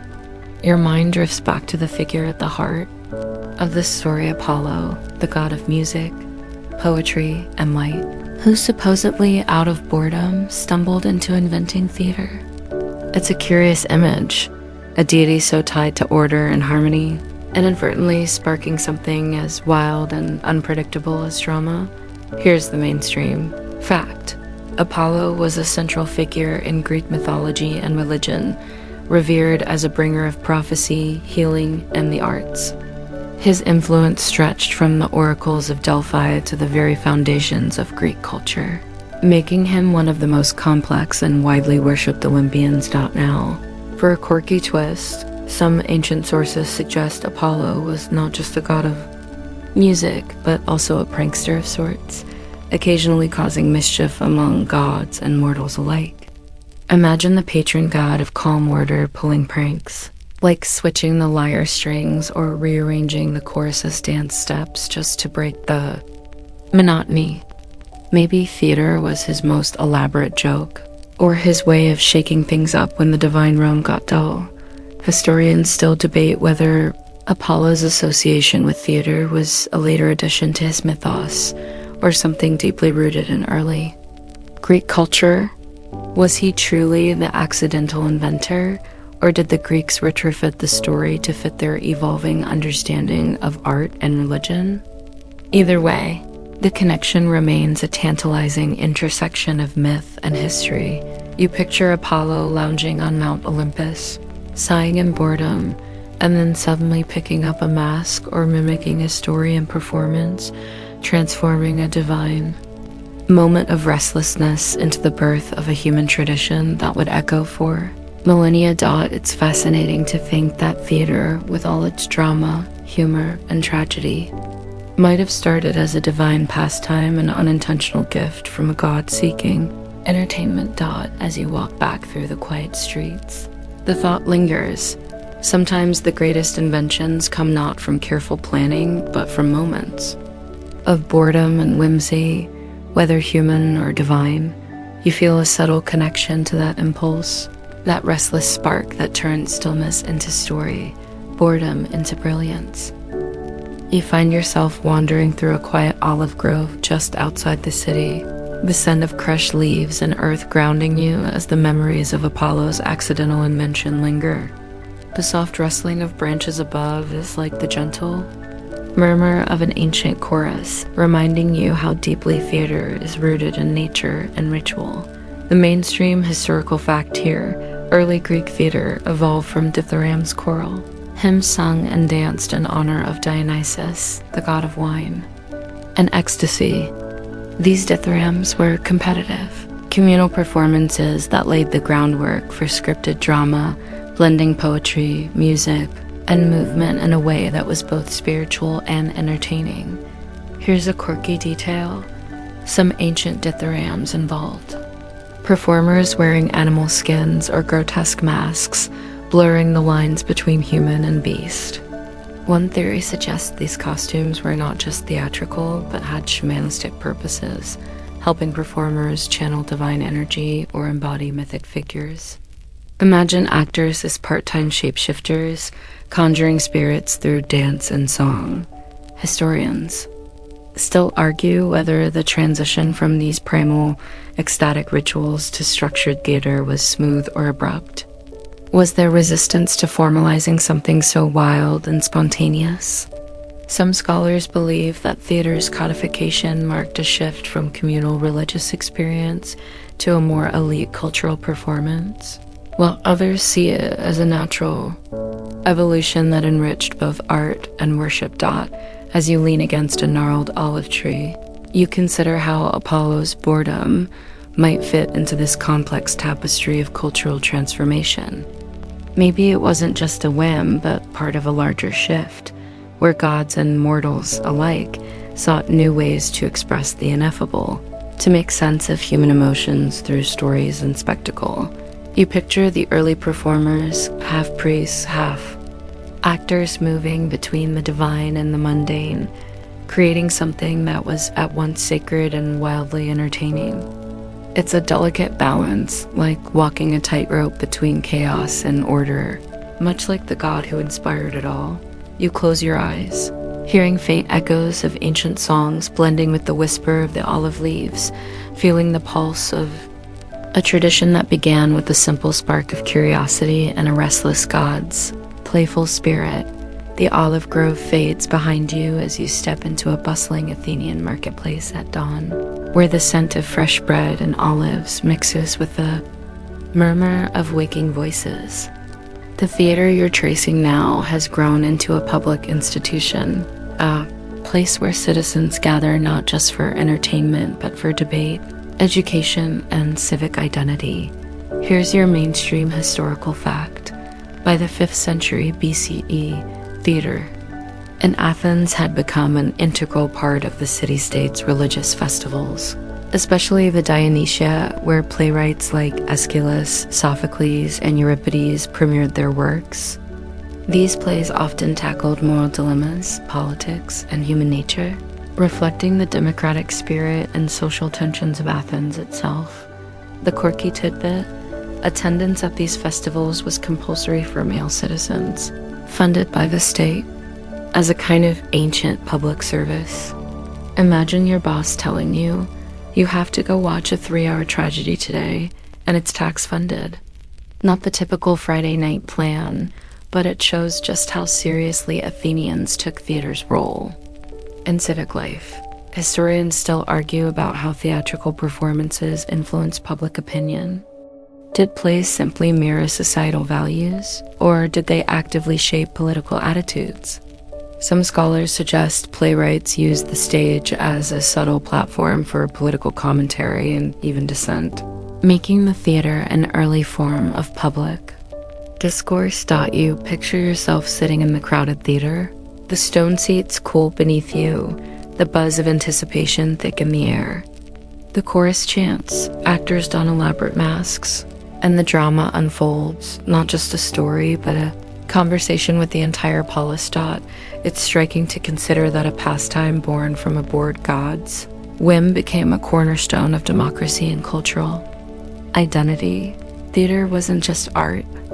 It was a mirror held up to society, reflecting its virtues, flaws, and endless complexities. As the sun rises higher, you realize that the accidental invention of theater created a space where humans could explore their own stories, question authority, and find connection in shared experience. A god's boredom turned into a stage, transformed the way we understand ourselves. You stand amidst the marketplace, the chatter around you blending with the echoes of ancient scripts, and feel the vibrant heartbeat of a tradition that still lives, breathes, and surprises. You slip away from the bustling agora and find yourself wandering down a narrow street lined with small shops and vibrant murals depicting scenes from famous Greek plays. The walls seem to hum with stories, whispers of laughter and tears from centuries ago. This is where theater really gets human, messy, emotional, and wildly inventive. The mainstream fact: Greek theater was performed exclusively by men who played all the roles, including female characters, using exaggerated masks to transform their voices and appearances. These masks were essential not just for visibility in large open-air theaters, but for embodying archetypes and emotions, turning the stage into a place of mythic storytelling. Here's a quirky detail. Some masks had built-in megaphones or designed mouth openings to amplify sound, an ancient form of voice projection technology. Imagine those actors wrestling with their giant, sometimes heavy masks, while trying not to trip on their flowing robes. It's like an ancient version of high-stakes cosplay meets opera. Historians still argue whether this mask tradition was primarily functional or symbolic. Did the masks serve as a literal barrier between actor and audience? Or were they a ritualistic tool to channel different personalities and gods? Some suggest the masks helped actors detach from themselves and fully inhabit roles, while others see them as a way to protect the performer's identity in a highly competitive and public art form. You imagine the tension backstage, the actors, pacing nervously, masks in hand, ready to embody gods, heroes, and tragic figures. Each play was a living experiment in human emotion and social commentary, a moment where individual identity dissolved into something larger and more universal. And then there's the chorus, the heartbeat of Greek theater, providing commentary, background, and mood through song and movement. Their synchronized voices created a collective voice that guided the audience through complex narratives and moral quandaries. You feel the power of this ancient art form, not just a performance, but a communal experience. Blending the divine with the human, tradition with innovation, laughter with sorrow dot as you walk on. The colorful murals fade into the evening light, but the stories they hold stay with you. A testament to the enduring magic born from a god's restless. Boredom.you drift into a quiet courtyard bathed in the golden light of late afternoon, where a small group of scholars debate passionately over scrolls and ancient texts. Their voices rise and fall like the chorus you just imagined, wrestling with the origins and meaning of theater itself. Here's your mainstream fact. Aristotle's Poetics, written in the 4th century BCE, became the foundational text for understanding tragedy and dramatic structure. He famously identified the key elements of a good tragedy plot: character, thought, diction, melody, and spectacle, essentially setting the stage for Western drama for millennia. The quirky tidbit: some ancient commentators speculated that Apollo's boredom was more than just a myth. It was a metaphor for the creative impulse, a way to explain how art arises from restlessness or dissatisfaction. In other words, Apollo's accident might be ancient code for saying, sometimes creativity is born from sheer boredom and a desire to shake things up. Historians still argue whether Poetics was meant as a prescriptive guide or a descriptive analysis of existing drama. Was Aristotle trying to dictate what theater should be, or simply catalog what already worked? This debate touches on how much theory shapes art versus how much art evolves independently of critical frameworks. You watch the scholars scribble and gesture, their conversation weaving through philosophy, psychology, and performance. They remind you that theater is not static, but a living dialogue across time, culture, and interpretation. And just as Apollo's playful invention sparked a cultural revolution, you realize that every generation adds its own voice to this ongoing story, whether through ancient scrolls or modern scripts, stagecraft, or streaming. As shadows lengthen in the courtyard, you feel the weight of centuries pressing softly but insistently, a reminder that theater, born from boredom and curiosity, remains a vital space for human connection and reflection. You close your eyes, hearing the faint echo of a chorus singing far off, a sound both ancient and eternal, carrying the restless spirit of Apollo into your dreams. As twilight deepens, you find yourself standing at the edge of an ancient amphitheater, the stone seats cool beneath your fingertips. The air is thick with the scent of olive trees and distant sea salt. a quiet reminder of Greece's timeless landscape. Here, the story comes full circle from a bored god's accidental spark to the grand stage that shaped civilizations. The mainstream historical fact, theaters like Epidaurus, famous for their remarkable acoustics, were architectural marvels designed to unite actors and audience in a shared experience, blending nature and human ingenuity. These open-air theaters could hold thousands, with sound reaching even the furthest rows, a testament to the Greeks' advanced understanding of design and acoustics. A quirky tidbit, during festivals, spectators often brought snacks like dried figs and olives, turning the theater into a social picnic. It's almost charming to imagine ancient audiences whispering critiques between bites of fruit, just like today's theatergoers sneaking popcorn and comparing texts on their phones. Historians still argue about the extent to which Greek theater influenced Roman performances and, by extension, the Western theatrical tradition. While some see a clear lineage of themes, techniques, and narratives, others argue that Roman theater was a distinct, more entertainment-focused evolution, with less emphasis on the philosophical questions Greek plays raised. You settle into the worn stone, letting your gaze wander over the stage where countless stories have unfolded. The air cools, and a gentle breeze carries faint echoes of past performances, tragedies, comedies, dithyrambs that once moved entire communities. You reflect on how this ancient invention, born from boredom and divine mischief, evolved into a powerful cultural force.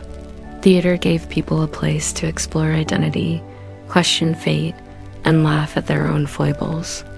It connected gods and mortals, individuals and polis.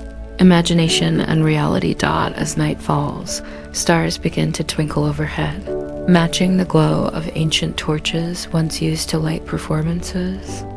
The amphitheater feels timeless, a bridge between past and present, where you can almost hear Apollo's distant laughter carried on the wind.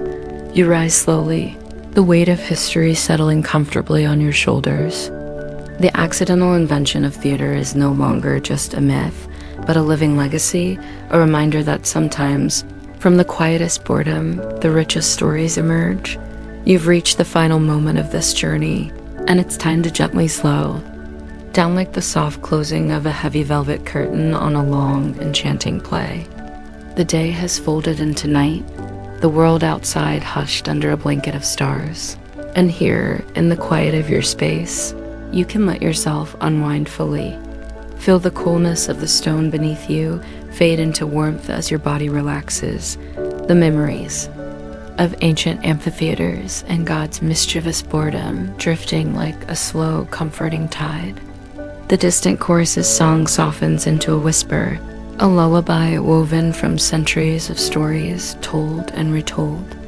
There's something soothing in knowing that the creativity born so long ago still pulses in the spaces we inhabit today, whether in theaters grand or tiny, in voices raised or stories whispered.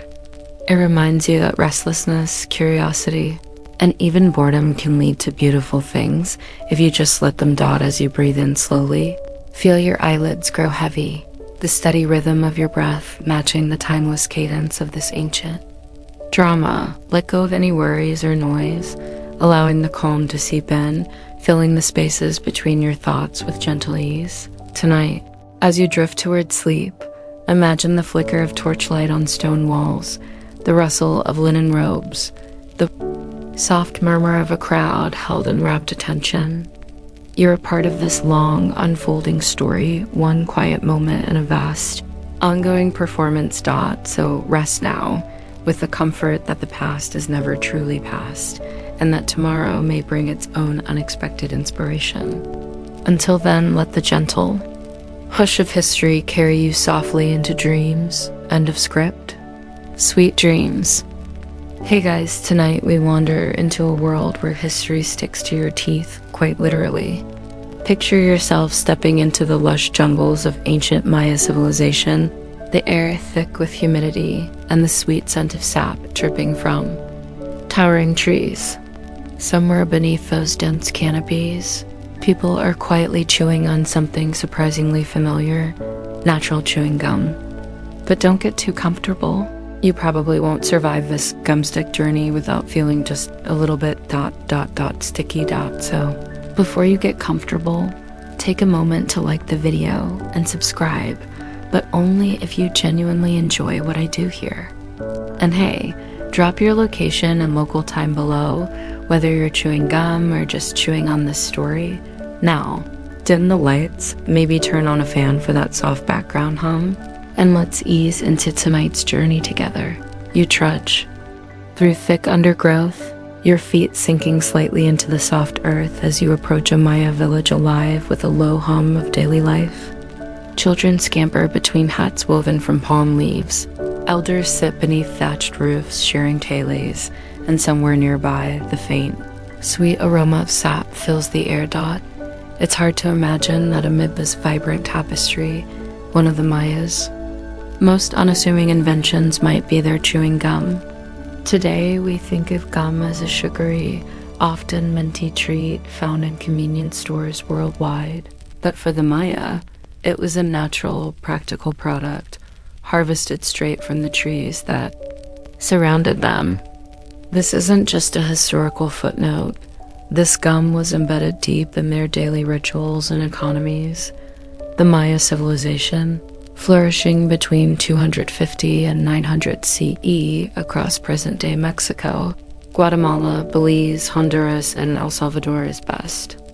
Known for its towering pyramids, complex calendar systems, and mysterious hieroglyphs. But chewing gum? That might sound a little boring at first glance. Yet chewing resinous sap was a widespread, culturally significant habit. And researchers today are uncovering fascinating evidence that gum chewing was not only commonplace, but held ritual, medicinal, and social functions. Imagine the sticky, slightly bitter resin that would soften under your jaw, warming and releasing subtle flavors, sometimes from added herbs or spices. The sensation was tactile and sensory, much like the modern chew, but rooted in nature's offerings. This natural gum came mostly from the sapodilla tree, a towering giant native to the tropical forests. Historians still argue whether this chewing was primarily practical, helping clean teeth and freshen breath, or if it was more deeply symbolic, connected to spiritual beliefs and social rituals. Some propose it was both, a blend of health and habit wrapped in tradition. The sapodilla tree's latex was collected carefully, sometimes after making small incisions in the bark. The sticky resin was then shaped into chewable pieces, carried around and shared. It was more than just a pastime. It was a connection to the land, a tactile reminder of the forest's bounty, and, as some scholars suggest, a subtle status symbol. Who chewed what and when might have carried social meaning. Meanwhile, from a practical perspective, chewing the sap may have helped in more ways than one. The sticky resin, much like modern chewing gum bases, could have aided in cleaning teeth or soothing dry mouths in the hot, humid climate.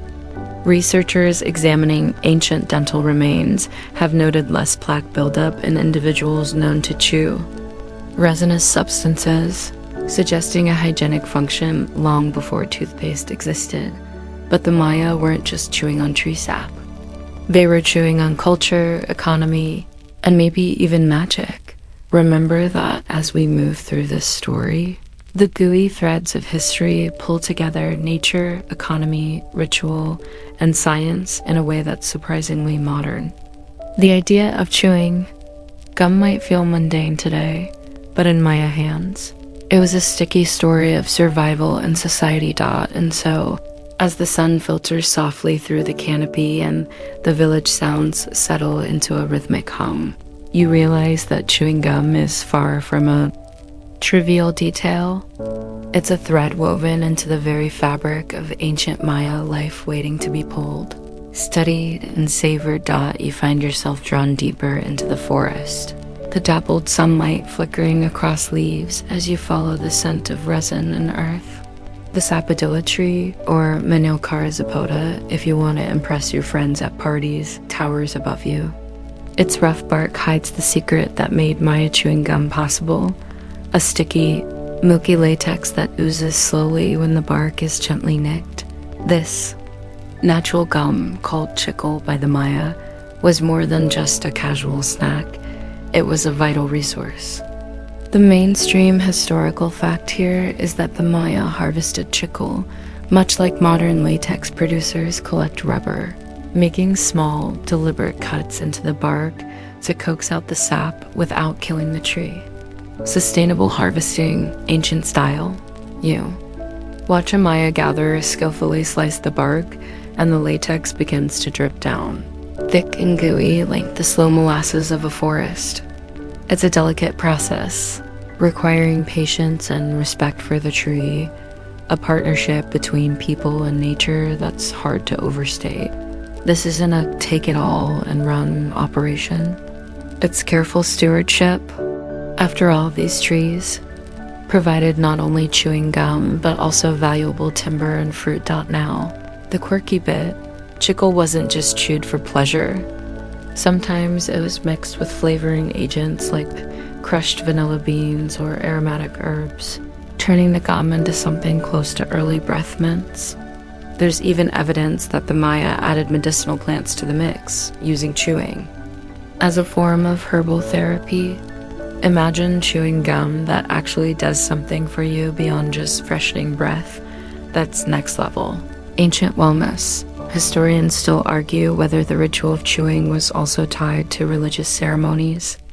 Some believe that offering chicle in sacred rituals symbolized a connection to the forest spirits, a sticky bond between the earthly and the divine. Could the simple act of chewing have been a way to commune with nature gods or ancestors? It's an open question, and the archaeological record leaves room for speculation. What's even more fascinating is how the resin held its shape and didn't spoil in the tropical heat.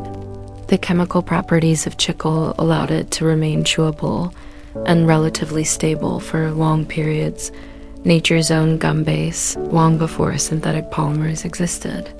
It's like the Maya accidentally invented biodegradable chewing gum thousands of years ahead of its time. Beat that, modern packaging dot as you hold a small piece of resin in your hand, slightly hardened but pliable. You think about how this sticky little nugget traveled through history. While it was a local staple for centuries, chicle would later become the foundation of the modern chewing gum industry after Europeans arrived and brought their taste for sweetened gums. But in Maya times, this was purely a natural, unprocessed delight. Chewed slowly under the shade of those giant trees. You also realize that the Maya's intimate knowledge of the forest and its gifts was central to their survival. Chicle was just one example of how they harvested their environment sustainably and with care.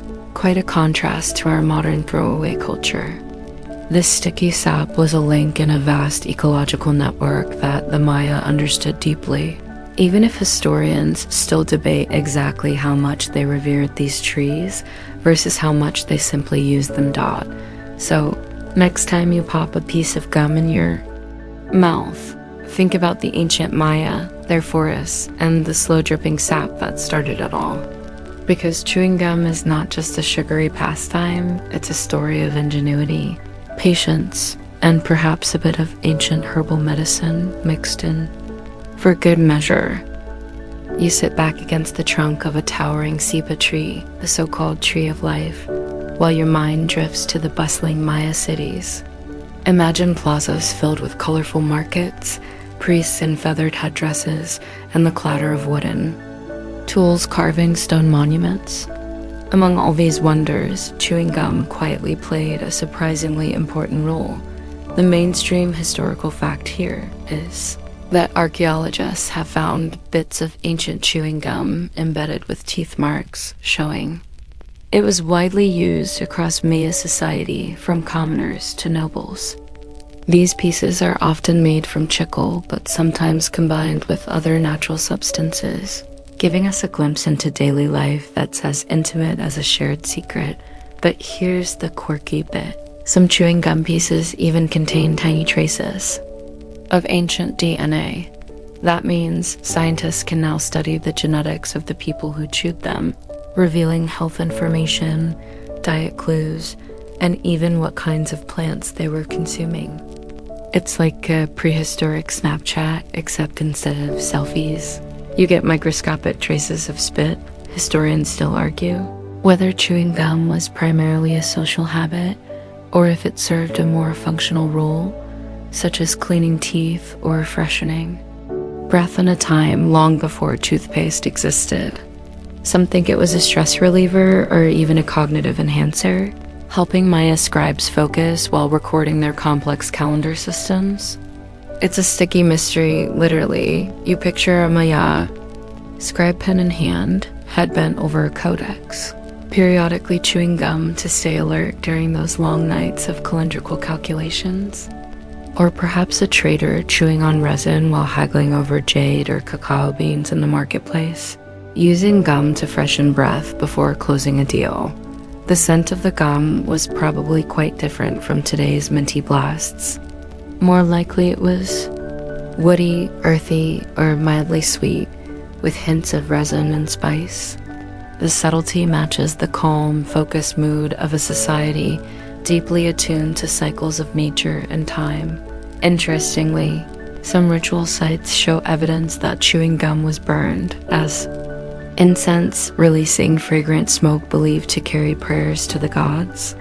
So, beyond the practical and social uses, chicle might have also played a part in sacred ceremonies, adding another layer to its mysterious history. You chuckle to yourself thinking about how historians still can't quite pin down whether the Maya thought of gum as a simple snack, a medicinal aid, or a divine offering.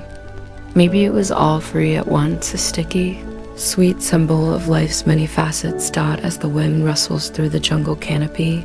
You realize chewing gum is more than just a trivial habit. It's a thread connecting you to ancient rhythms of nature, society, and spirituality. The Maya weren't just chewing resin. They were chewing on life itself. You trail your fingers over the rough bark of a nearby tree, thinking about where all this ancient chewing gum actually came from.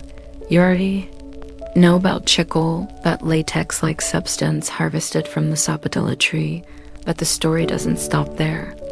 The Maya had a botanical toolkit for chewing, one that included not just chicle, but a host of other natural resins, gums, and even medicinal barks. The mainstream historical fact. Chicle was harvested by making careful incisions in the trees bark, allowing the sticky sap to drip out and harden into chewable lumps. This process had to be done thoughtfully so the tree wouldn't die, showing early sustainable harvesting practices. The Maya were skilled in managing their environment, a fact often overshadowed by tales of their temples and pyramids. Here's a quirky twist.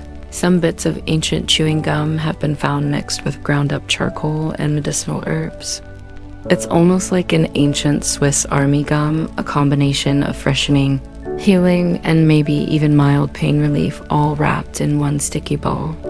The charcoal might have helped absorb toxins or soothe oral infections, which sounds a bit like your modern charcoal toothpaste.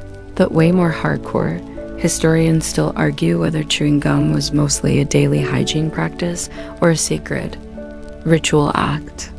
Some evidence points to gum being used during ceremonies, possibly to help participants enter trance-like states or to purify the body and mind. The addition of herbs and resins might support this idea, but it's difficult to know for sure without written records explicitly stating the purpose. You imagine a shaman carefully preparing a special batch of chewing gum mixing chicle with fragrant herbs and burning charcoal before offering it to worshippers. It's a sensory experience, the smell of resin, the taste of bitter herbs, and the physical sensation of chewing, all designed to connect body and spirit. On the other hand, every day Maya might simply have enjoyed chewing gum to pass time or to relieve boredom during long stretches of manual labor. After all, chewing gum is an ancient pastime worldwide, but the Maya version was undeniably more complex, infused with layers of meaning and utility. Interestingly, modern scientists have found that chicle contains natural antiseptic properties. So even if some Maya chewed it just for fun, they were unknowingly caring for their teeth, a little evolutionary dental hygiene hack from 2,000 years ago. The smell of the forest thickens as evening approaches, and you think about how this simple act of chewing connects you across millennia to people who lived, worked, healed, and worshipped in the same place.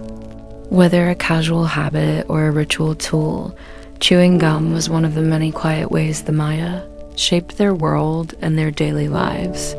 And just like you might absent-mindedly chew gum while scrolling on your phone today, the Maya probably found comfort in that same repetitive, soothing motion, a tiny thread stitching past to present. You press your fingers into the soft earth, feeling the pulse of a civilization that had a surprising obsession with texture sticky, chewy, and sometimes even sparkly. The Maya's relationship with their chewing gum was more than just a casual pastime. It was woven into their economy, their rituals, and their very identity. Here's a mainstream fact. Archaeologists have found that ancient Maya traded chicle and similar resins extensively. The gum wasn't just a local curiosity, it was a commodity that moved along trade routes stretching across Mesoamerica. These resins were so valued that they sometimes appeared in trade records and were even offered as gifts to elites, highlighting their cultural importance. Now, for the quirky bit, some Maya chewing gums bear tiny inclusions of crushed seashells or ground up volcanic ash. While this might sound like a dental nightmare, it's thought these abrasives helped clean teeth or perhaps added a bit of crunch for sensory variety. Imagine a gum that's part toothpaste, part chewing experience, with a volcanic twist, definitely. Not your standard minty bubble gum. Historians still argue whether chewing gum had more medicinal use or if it was predominantly a social accessory. Some scholars believe that gum was given to children during coming-of-age ceremonies or to brides before weddings, symbolizing purity and readiness for new stages in life. Others see it as more of a daily hygiene routine, similar to how modern societies use toothpaste or mouthwash. You picture a bustling Maya marketplace, with vendors selling not only fruits and pottery, but also freshly harvested chicle and resins. People might pop a piece into their mouths as they haggle the chew, keeping their jaws busy while they negotiate prices. It was a practical way to stay alert and focused, especially under the hot tropical sun. In fact, some modern Maya descendants still chew natural chicle, passed down as a tradition. It's a living link to their ancestors, reminding us that not everything ancient has been lost or forgotten.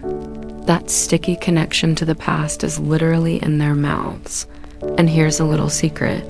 Early 20th century American companies tried to patent chicle-based chewing gum, turning it into the commercial product we know today. But the Maya's gum came first thousands of years before Bazooka Joe ever made an appearance. As the sun dips behind the dense jungle canopy, you imagine the scent of fresh resin mixing with tropical flowers, a fragrant reminder of how something as simple as chewing gum can carry the weight of culture, commerce, and care. You realize chewing gum was more than a sticky treat. It was a tactile symbol of Maya life, holding stories, rituals, and even health benefits, all in one small, chewy package. You're moving deeper into the Maya world, where chewing gum isn't just a personal habit, but part of a bigger ritualistic tapestry. Imagine yourself at a village gathering, the air thick with incense, the scent of copal swirling alongside the sharp tang of crushed resin warming in the sun. A mainstream fact here, the Maya often used chewing gum in religious ceremonies, sometimes mixing it with other sacred substances. This wasn't your casual gum chewing break. It was a symbolic act that connected mortals to gods. The gum might be offered as an offering or chewed during prayers to enhance communication with the divine. The quirky tidbit: some ancient Maya gums contain traces of hallucinogenic plants mixed into the resin. This suggests that chewing gum could have been part of shamanic rituals, inducing altered states of consciousness, or simply enhancing spiritual experiences. Imagine a gum so powerful it could make you see beyond the jungle's green veil. Definitely not something you'd find in your local convenience store. Historians still argue whether these psychoactive gums were widespread or reserved for an elite shamanic class. Some think the mixture was a secret recipe passed down through generations, while others believe many common folk had access, blending their daily routines with mysticism. You sit back against the trunk of a towering Sipa tree, the so-called tree of life, while your mind drifts to the bustling Maya cities. Imagine plazas filled with colorful markets, priests in feathered headdresses, and the clatter of wooden tools carving stone monuments. Among all these wonders, chewing gum quietly played a surprisingly important role.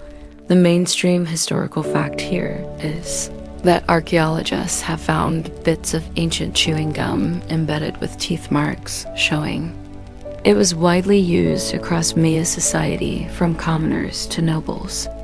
These pieces are often made from chicle, but sometimes combined with other natural substances, giving us a glimpse into daily life that's as intimate as a shared secret. But here's the quirky bit. Some chewing gum pieces even contain tiny traces of ancient DNA.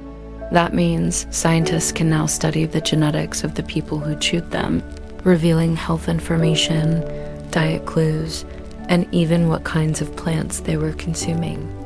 It's like a prehistoric Snapchat, except instead of selfies, you get microscopic traces of spit. Historians still argue whether chewing gum was primarily a social habit, or if it served a more functional role, such as cleaning teeth or freshening breath in a time long before toothpaste existed. Some think it was a stress reliever or even a cognitive enhancer, helping Maya scribes focus while recording their complex calendar systems.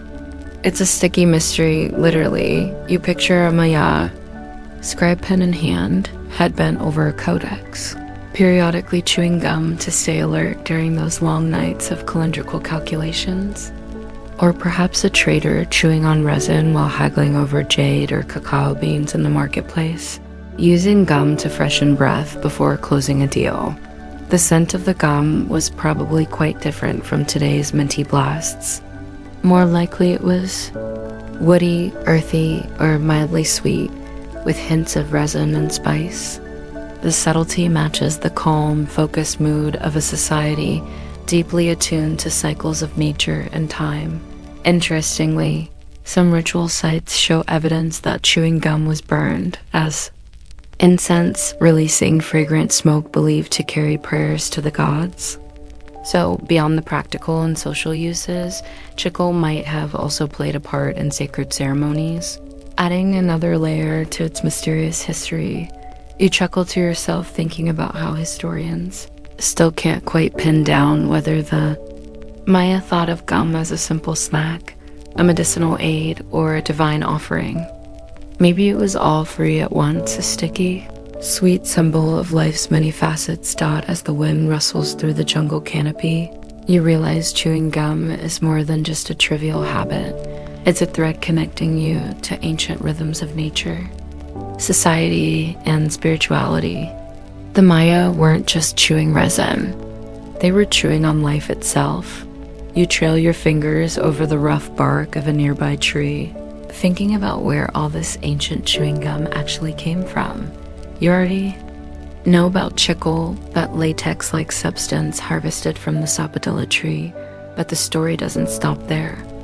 The Maya had a botanical toolkit for chewing, one that included not just chicle, but a host of other natural resins, gums, and even medicinal barks. The mainstream historical fact: chicle was harvested by making careful incisions in the trees bark, allowing the sticky sap to drip out and harden into chewable lumps. This process had to be done thoughtfully so the tree wouldn't die, showing early sustainable harvesting practices. The Maya were skilled in managing their environment, a fact often overshadowed by tales of their temples and pyramids. Here's a quirky twist. Some bits of ancient chewing gum have been found mixed with ground-up charcoal and medicinal herbs. It's almost like an ancient Swiss army gum, a combination of freshening, healing, and maybe even mild pain relief all wrapped in one sticky ball. The charcoal might have helped absorb toxins or soothe oral infections, which sounds a bit like your modern charcoal toothpaste. But way more hardcore, historians still argue whether chewing gum was mostly a daily hygiene practice or a sacred ritual act. Some evidence points to gum being used during ceremonies, possibly to help participants enter trance-like states or to purify the body and mind. The addition of herbs and resins might support this idea, but it's difficult to know for sure without written records explicitly stating the purpose. You imagine a shaman carefully preparing a special batch of chewing gum mixing chicle with fragrant herbs and burning charcoal before offering it to worshippers. It's a sensory experience, the smell of resin, the taste of bitter herbs, and the physical sensation of chewing, all designed to connect body and spirit. On the other hand, everyday Maya might simply have enjoyed chewing gum to pass time or to relieve boredom during long stretches of manual labor. After all, chewing gum is an ancient pastime worldwide, but the Maya version was undeniably more complex, infused with layers of meaning and utility. Interestingly, modern scientists have found that chicle contains natural antiseptic properties. So even if some Maya chewed it just for fun, they were unknowingly caring for their teeth, a little evolutionary dental hygiene hack from 2,000 years ago. The smell of the forest thickens as evening approaches, and you think about how this simple act of chewing connects you across millennia to people who lived, worked, healed, and worshipped in the same place. Whether a casual habit or a ritual tool, chewing gum was one of the many quiet ways the Maya shaped their world and their daily lives. And just like you might absent-mindedly chew gum while scrolling on your phone today, the Maya probably found comfort in that same repetitive, soothing motion, a tiny thread stitching past to present. You press your fingers into the soft earth, feeling the pulse of a civilization that had a surprising obsession with texture sticky, chewy, and sometimes even sparkly. The Maya's relationship with their chewing gum was more than just a casual pastime. It was woven into their economy, their rituals, and their very identity. Here's a mainstream fact. Archaeologists have found that ancient Maya traded chicle and similar resins extensively. The gum wasn't just a local curiosity, it was a commodity that moved along trade routes stretching across Mesoamerica. These resins were so valued that they sometimes appeared in trade records and were even offered as gifts to elites, highlighting their cultural importance. Now, for the quirky bit, some Maya chewing gums bear tiny inclusions of crushed seashells or ground-up volcanic ash. While this might sound like a dental nightmare, it's thought these abrasives helped clean teeth or perhaps added a bit of crunch for sensory variety. Imagine a gum that's part toothpaste, part chewing experience, with a volcanic twist, definitely. Not your standard minty bubble gum. Historians still argue whether chewing gum had more medicinal use or if it was predominantly a social accessory. Some scholars believe that gum was given to children during coming-of-age ceremonies or to brides before weddings, symbolizing purity and readiness for new stages in life. Others see it as more of a daily hygiene routine, similar to how modern societies use toothpaste or mouthwash. You picture a bustling Maya marketplace, with vendors selling not only fruits and pottery, but also freshly harvested chicle and resins. People might pop a piece into their mouths as they haggle the chew, keeping their jaws busy while they negotiate prices. It was a practical way to stay alert and focused, especially under the hot tropical sun. In fact, some modern Maya descendants still chew natural chicle, passed down as a tradition. It's a living link to their ancestors, reminding us that not everything ancient has been lost or forgotten. That sticky connection to the past is literally in their mouths. And here's a little secret. Early 20th century American companies tried to patent chicle-based chewing gum, turning it into the commercial product we know today. But the Maya's gum came first thousands of years before Bazooka Joe ever made an appearance. As the sun dips behind the dense jungle canopy, you imagine the scent of fresh resin mixing with tropical flowers, a fragrant reminder of how something as simple as chewing gum can carry the weight of culture, commerce, and care. You realize chewing gum was more than a sticky treat. It was a tactile symbol of Maya life, holding stories, rituals, and even health benefits, all in one small, chewy package. You're moving deeper into the Maya world, where chewing gum isn't just a personal habit, but part of a bigger ritualistic tapestry. Imagine yourself at a village gathering, the air thick with incense, the scent of copal swirling alongside the sharp tang of crushed resin warming in the sun. A mainstream fact here, the Maya often used chewing gum in religious ceremonies, sometimes mixing it with other sacred substances. This wasn't your casual gum chewing break. It was a symbolic act that connected mortals to gods. The gum might be offered as an offering or chewed during prayers to enhance communication with the divine. The quirky tidbit: some ancient Maya gums contain traces of hallucinogenic plants mixed into the resin. This suggests that chewing gum could have been part of shamanic rituals, inducing altered states of consciousness, or simply enhancing spiritual experiences.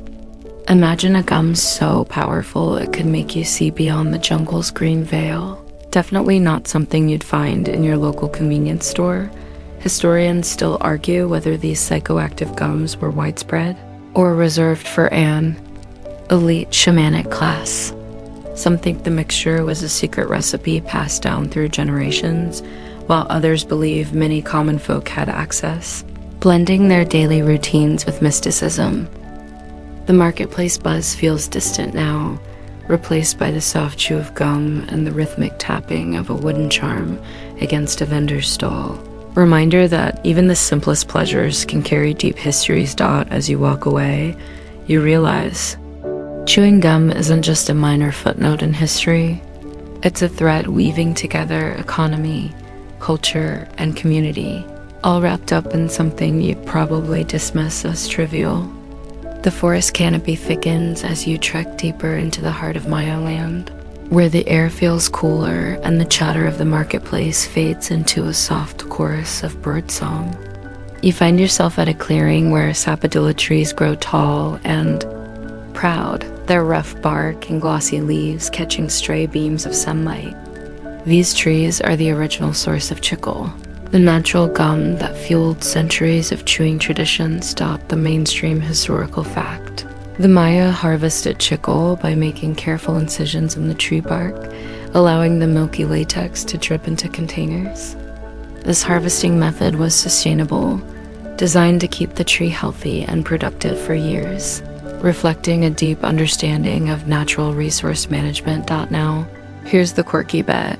Some Maya legends describe chicle as the tears of the forest, believed to hold the spirit of the trees themselves.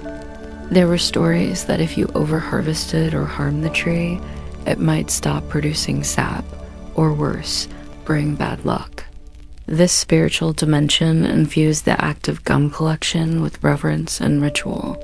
Historians still argue whether these beliefs were widespread or more localized to certain regions or clans.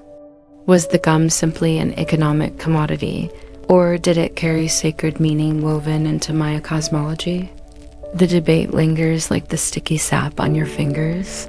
You watch a skilled harvester at work, wielding a curved tool to tap the tree's bark gently, collecting the sticky sap in small gourds. The sap is warm and viscous, smelling faintly of earth and sweetness. It's a sensory experience rooted in tradition and patience qualities that feel almost foreign in today's fast-paced world. Interestingly, you learn that the harvested chicle wasn't chewed immediately. It was first processed, heated, strained, and kneaded into workable chunks, somewhat like how ancient bakers kneaded dough. This early processing gave the gum a firmer texture and extended its shelf life. You find yourself pondering the labor behind this seemingly simple treat. Harvesters had to balance the delicate ecology of the forest with the economic needs of their communities, a balancing act that echoes today's environmental challenges. Nearby, a group of children chase each other, chewing fresh chicle and laughing, their mouths moving rhythmically as they blow tiny bubbles or chew thoughtfully.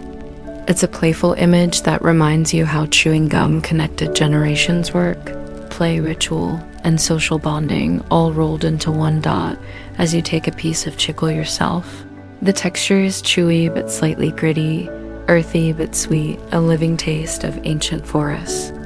You marvel at how this humble substance journeyed from tree to mouth, from wild jungle to sacred ceremony to everyday pastime. That sticky sap embodies resilience, culture, and care, a reminder that even small things can carry stories as deep and rich as the soil they spring from. You shift from the forest's green quiet into the bustling heart of a Maya village, where life pulses in vibrant colors and rhythms. The marketplace sprawls before you, a chaotic yet harmonious swirl of traders hawking maize, cacao, pottery, and yes, chewing gum. This is where chicle truly comes alive as a social and economic force. The mainstream historical fact: archaeologists have found residues of natural gum on ancient Maya pottery shards and tools, proving that chewing was a common pastime dating back over 1,000 years. It wasn't just a child's distraction, it played a role in dental health and even in social interactions. Here's a quirky tidbit. Some Maya used their chewing gum as a sort of primitive glue or sealant. Bits of chicle have been discovered, stuck to cracked ceramic pieces, presumably to hold them together temporarily. Imagine chewing gum as both snack and tool. Pretty resourceful, right? Historians still argue whether chewing gum had a ritual function beyond the practical and recreational. Did chewing at certain ceremonies or times bring good luck? Was it part of purification rituals or even used to honor the gods? The evidence is tantalizing but far from conclusive. You watch a pair of young traders engaged in a chewing contest, puffing bubbles and grinning broadly, their faces lit by the late afternoon sun. The sound of their rhythmic chomping blends with the clatter of goods being exchanged and the murmur of bargaining voices. It's a lively scene, one where gum is both play and currency of camaraderie. Beyond play, chewing chicle was a way to freshen breath after spicy meals of beans, chilies, and roasted meats. The gum's natural latex base and added flavors like vanilla or sapote made it an ancient breath mint, long before toothpaste or mouthwash was a thing.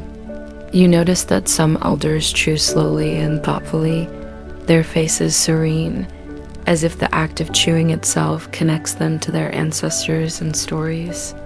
This subtle ritual, the passing of gum from generation to generation, creates a thread of continuity in a world of change. Interestingly, you overhear chatter about how the gum trade contributed to Maya economy and even regional alliances. Trading chicle helped establish roots and relationships, showing that this sticky substance was more than just a casual treat. Walking through the stalls, you see chicle wrapped carefully in leaves or stored in small containers for sale. It's clear the gum was a valued commodity, treasured not only for its flavor and texture, but for its cultural resonance. You chew a piece yourself, feeling the slow stretch and soft resistance. It's a quiet moment amid the market's energy, a reminder that sometimes the simplest pleasures connect most complex lives. As the sun begins to dip, Casting long shadows, you sense the gum's journey from the wild tree to the village. Square is a story of nature, economy, and community all intertwined. You follow the gum's sticky trail into the dense jungle once more, but this time your focus narrows to the sacred groves where the Maya harvested their prized chicle sap. These trees from the genus Minolcara stood like green sentinels, their bark smooth and branches heavy with leaves that whispered secrets on the breeze. The mainstream historical fact: the Maya carefully tapped chicle by making incisions in the bark, allowing the milky sap to ooze out and collect in containers, often hollowed gourds or bark cups. This sap would then be boiled down or dried to make the chewing gum you saw in the marketplace. Here's a quirky tidbit. Some records suggest that tapping chicle was considered a delicate ritual, with certain chants or prayers said to encourage the tree's generosity and to thank the spirits of the forest. Imagine whispering sweet nothings to a tree before harvesting your gum, nature and culture entwined. Historians still argue whether the tapping process harmed the trees in the long term, or if the Maya practiced sustainable harvesting techniques that allowed the trees to thrive for generations. Some suggest that cutting the bark too deeply could kill the tree, but others believe the Maya were experts in balancing extraction with conservation. You imagine the sticky sap dripping slowly, gleaming white against the dark bark, the air rich with earthy scents of moss and damp leaves. The quiet ritual of collection must have demanded patience, a skill that contrasts sharply with the modern chewing gum's instant gratification. The harvested chicle sap had more than one purpose. It wasn't just chewed, but also used medicinally. The latex properties made it useful as a wound dressing or as a base for herbal remedies, showing the Mayas' deep knowledge of their environment's resources. You hear a distant bird call, a toucan or perhaps a quetzal, as you picture the ancient gum harvesters working methodically, their hands stained with sap, their bodies shaded by broad leaves and sun-dappled canopy. There's an interesting fringe theory that some Maya shamans used chicle not only as a medicine but as a medium to enter trance states, chewing gum during rituals to heighten focus and spiritual connection. Whether that's fact or fanciful speculation remains open for debate. As the sun filters through the leaves, casting shifting patterns on the forest floor, you think about the delicate relationship between the people and the trees. This connection wasn't just economic, it was spiritual, ecological, and profoundly respectful. Walking back toward the village, you carry with you the sense that the Chima's journey from sap to chew mirrors the Maya's careful balance of taking and giving back to the natural world, a lesson that resonates quietly even today. You return to the bustling village where the scent of roasting corn and fresh tortillas mingles with the sweet, subtle aroma of drying chicle. The gum's transformation from sticky sap to chewable treat is underway in open-air workshops, where women and men work side by side, shaping the raw material with practiced hands.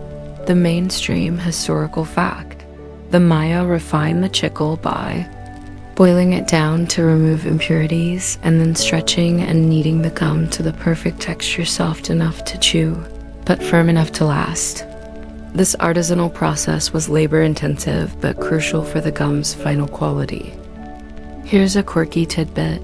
Some Maya chewers would flavor their gum with natural additives like honey, cinnamon, or even ground-up seeds from local plants to enhance the taste, giving early chewing gum a variety that modern commercial brands rarely match.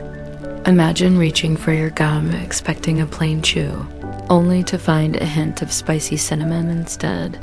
Historians still argue whether these flavorings were purely for enjoyment, or if they had medicinal or ritual significance. Was cinnamon just tasty, or did it help freshen breath during ceremonies? Scholars debate the line between pleasure and practicality in ancient chewing habits. You watch the gum makers carefully fold and pull the mass, their hands glossy with resin and sweat, the steam rising softly in the warm air. The rhythmic motions remind you of pottery shaping or bread kneading craft as much as chemistry. Nearby, children play with small pieces of hardened chicle, sometimes using it like putty, shaping it into tiny figures or decorative beads. It's a reminder that gum was woven into everyday life in more ways than one, a versatile material beyond just chewing. There's a fascinating fringe claim that some Maya artisans mixed in crushed minerals or charcoal to strengthen the gum or alter its texture, creating variations you'd never guess came from a tree sap. This hypothesis hasn't been fully proven but sparks intriguing questions about Maya innovation. The workshop hums with soft conversation, laughter, and the occasional sharp bark of a dog. The gum's earthy aroma mixes with the dust of the village, streets, and the bright colors of woven textiles hanging in doorways. You can almost feel the ancient spirit of the place. The gum isn't just a product. It's a connector, linking forest and village, labor and leisure, nature and culture. Chewing gum was a small but meaningful thread in the vast tapestry of Maya life. As evening approaches, you glimpse elders teaching younger generations the craft, passing down secrets of boiling times, kneading techniques, and the best tree species for sap. Tradition and innovation walk hand in hand here. The day's work ends with a quiet satisfaction, a reminder that something as simple as chewing gum carries with it stories, skills, and a living heritage that refuses to be forgotten. The sun sinks low, casting long shadows over the dense jungle canopy, and you follow the path to a nearby sacred grove where the Maya once gathered to honor the trees that gifted them their cherished chicle. The air is thick with the scent of damp earth and leaves, and you can almost hear whispers carried by the gentle breeze, as if the forest itself is alive with stories. Here's the mainstream historical fact. The sap used for chewing gum came primarily from the sapodilla tree, known to the Maya as niktit or sweet gum. This tree wasn't just a resource, it was sacred, its harvest embedded in ritual and respect for the natural world. The Maya believed that the spirit of the tree must be honored to ensure a bountiful sap flow. Now, for the quirky tidbit, Maya harvesters practiced a form of sustainable tapping, making careful incisions in the bark to collect sap without killing the tree, a method that resembles modern sustainable resin collection. Some even carve symbolic patterns into the bark, perhaps as a form of communication or spiritual protection, turning tree tapping into an artful, almost mystical practice. Historians still argue whether these carvings were purely practical markers or had deeper ceremonial meanings. Did the Maya chant or pray during the tapping? Were there specific seasons deemed more auspicious for sap collection? These are questions scholars continue to explore. You imagine the harvesters climbing the sturdy branches, their hands steady as they work, aware that every drop counts. The sound of sap dripping into containers echoes softly, mingling with distant bird calls and rustling leaves. It's a quiet, reverent moment, a pause in the endless cycle of jungle life. Nearby, you spot remnants of ancient tools, sharpened stones, and wooden scrapers left behind by those who shaped the sap into chewable gum. These artifacts are humble but powerful testaments to human ingenuity and the intimate relationship between people and environment. There's a fringe theory that some Maya shamans used chicle not just as a gum, but as a medium in healing rituals, believing the resin's natural properties could absorb negative energies or purify the body. This idea is debated, but adds a layer of mystery to the humble gum story. As twilight deepens, fireflies blink to life, illuminating the grove in a gentle, magical glow. The forest breeze around you, alive with secrets that stretch back centuries, whispering of hands that coax sweetness from bark, of communities bound by shared tradition and respect. You sense that chewing gum was more than just a pastime or practical tool. It was a symbol of connection, a bridge between humans and the natural world. a sweet reminder of patience, care, and creativity. With the night settling softly, you take a slow breath, letting the grove's calm seep into your bones, carrying the ancient story forward with you. The night has wrapped its velvety cloak around you now, stars sparkling faintly through gaps in the canopy as you trace your way back toward the ruins where whispers of the past linger in the cool air. The world feels hushed, as if holding its breath, the perfect backdrop for a final reflection on the curious saga of Maya chewing gum, a story that's both ordinary and extraordinary in its quiet persistence. You remember the mainstream historical fact that chewing gum played a practical role in Maya life, from freshening breath to aiding digestion. It was a constant companion. But beneath this utility lay layers of culture, economy, and spirituality, interwoven like the vines that drape the ancient temples. The quirky detail you keep in mind is how trickles journey from sacred tree sap to global commodity mirrors. The larger story of colonial exchange and transformation. Centuries later, that sticky resin would cross oceans, becoming the base for modern chewing gum. A global snack with roots deep in the Maya jungle. Historians still argue whether the importance of chewing gum in Maya society has been underestimated, overshadowed by more monumental achievements like their calendar or architecture. Was gum just a side note, or did it hold a place in social rituals, medicinal practices, or even diplomacy? The answers remain tantalizingly out of reach. You think about the archaeologists and scientists who have painstakingly pieced together this puzzle, examining tiny bits of ancient gum stuck to pottery shards or dental remains. Tiny time capsules preserving flavors and stories long gone. It's a reminder of how even the smallest details can open windows to entire worlds. As you walk through the sleeping city, the stones underfoot still echo with the footsteps of those who chewed, traded, and revered this sticky treat. The story of Maya chewing gum is a quiet testament to human creativity and the deep bonds between culture and environment. Now, as you settle down to rest, you let your thoughts drift gently toward those ancient forests and their sweet gifts. The sticky sap that connected generations, the careful hands that harvested it, the countless chewers who savored its taste, all part of a history that's as rich and layered as the jungle itself. So, before you let sleep take you completely, carry with you this strange little story, a reminder that even the most ordinary things, like chewing gum, have histories worth savoring, that sometimes the smallest things tell the biggest tales. Now, dim the lights, maybe turn on a fan for that soft background hum, and let's ease into tonight's journey together. Wind down, feel your body soften, sinking deeper into the quiet.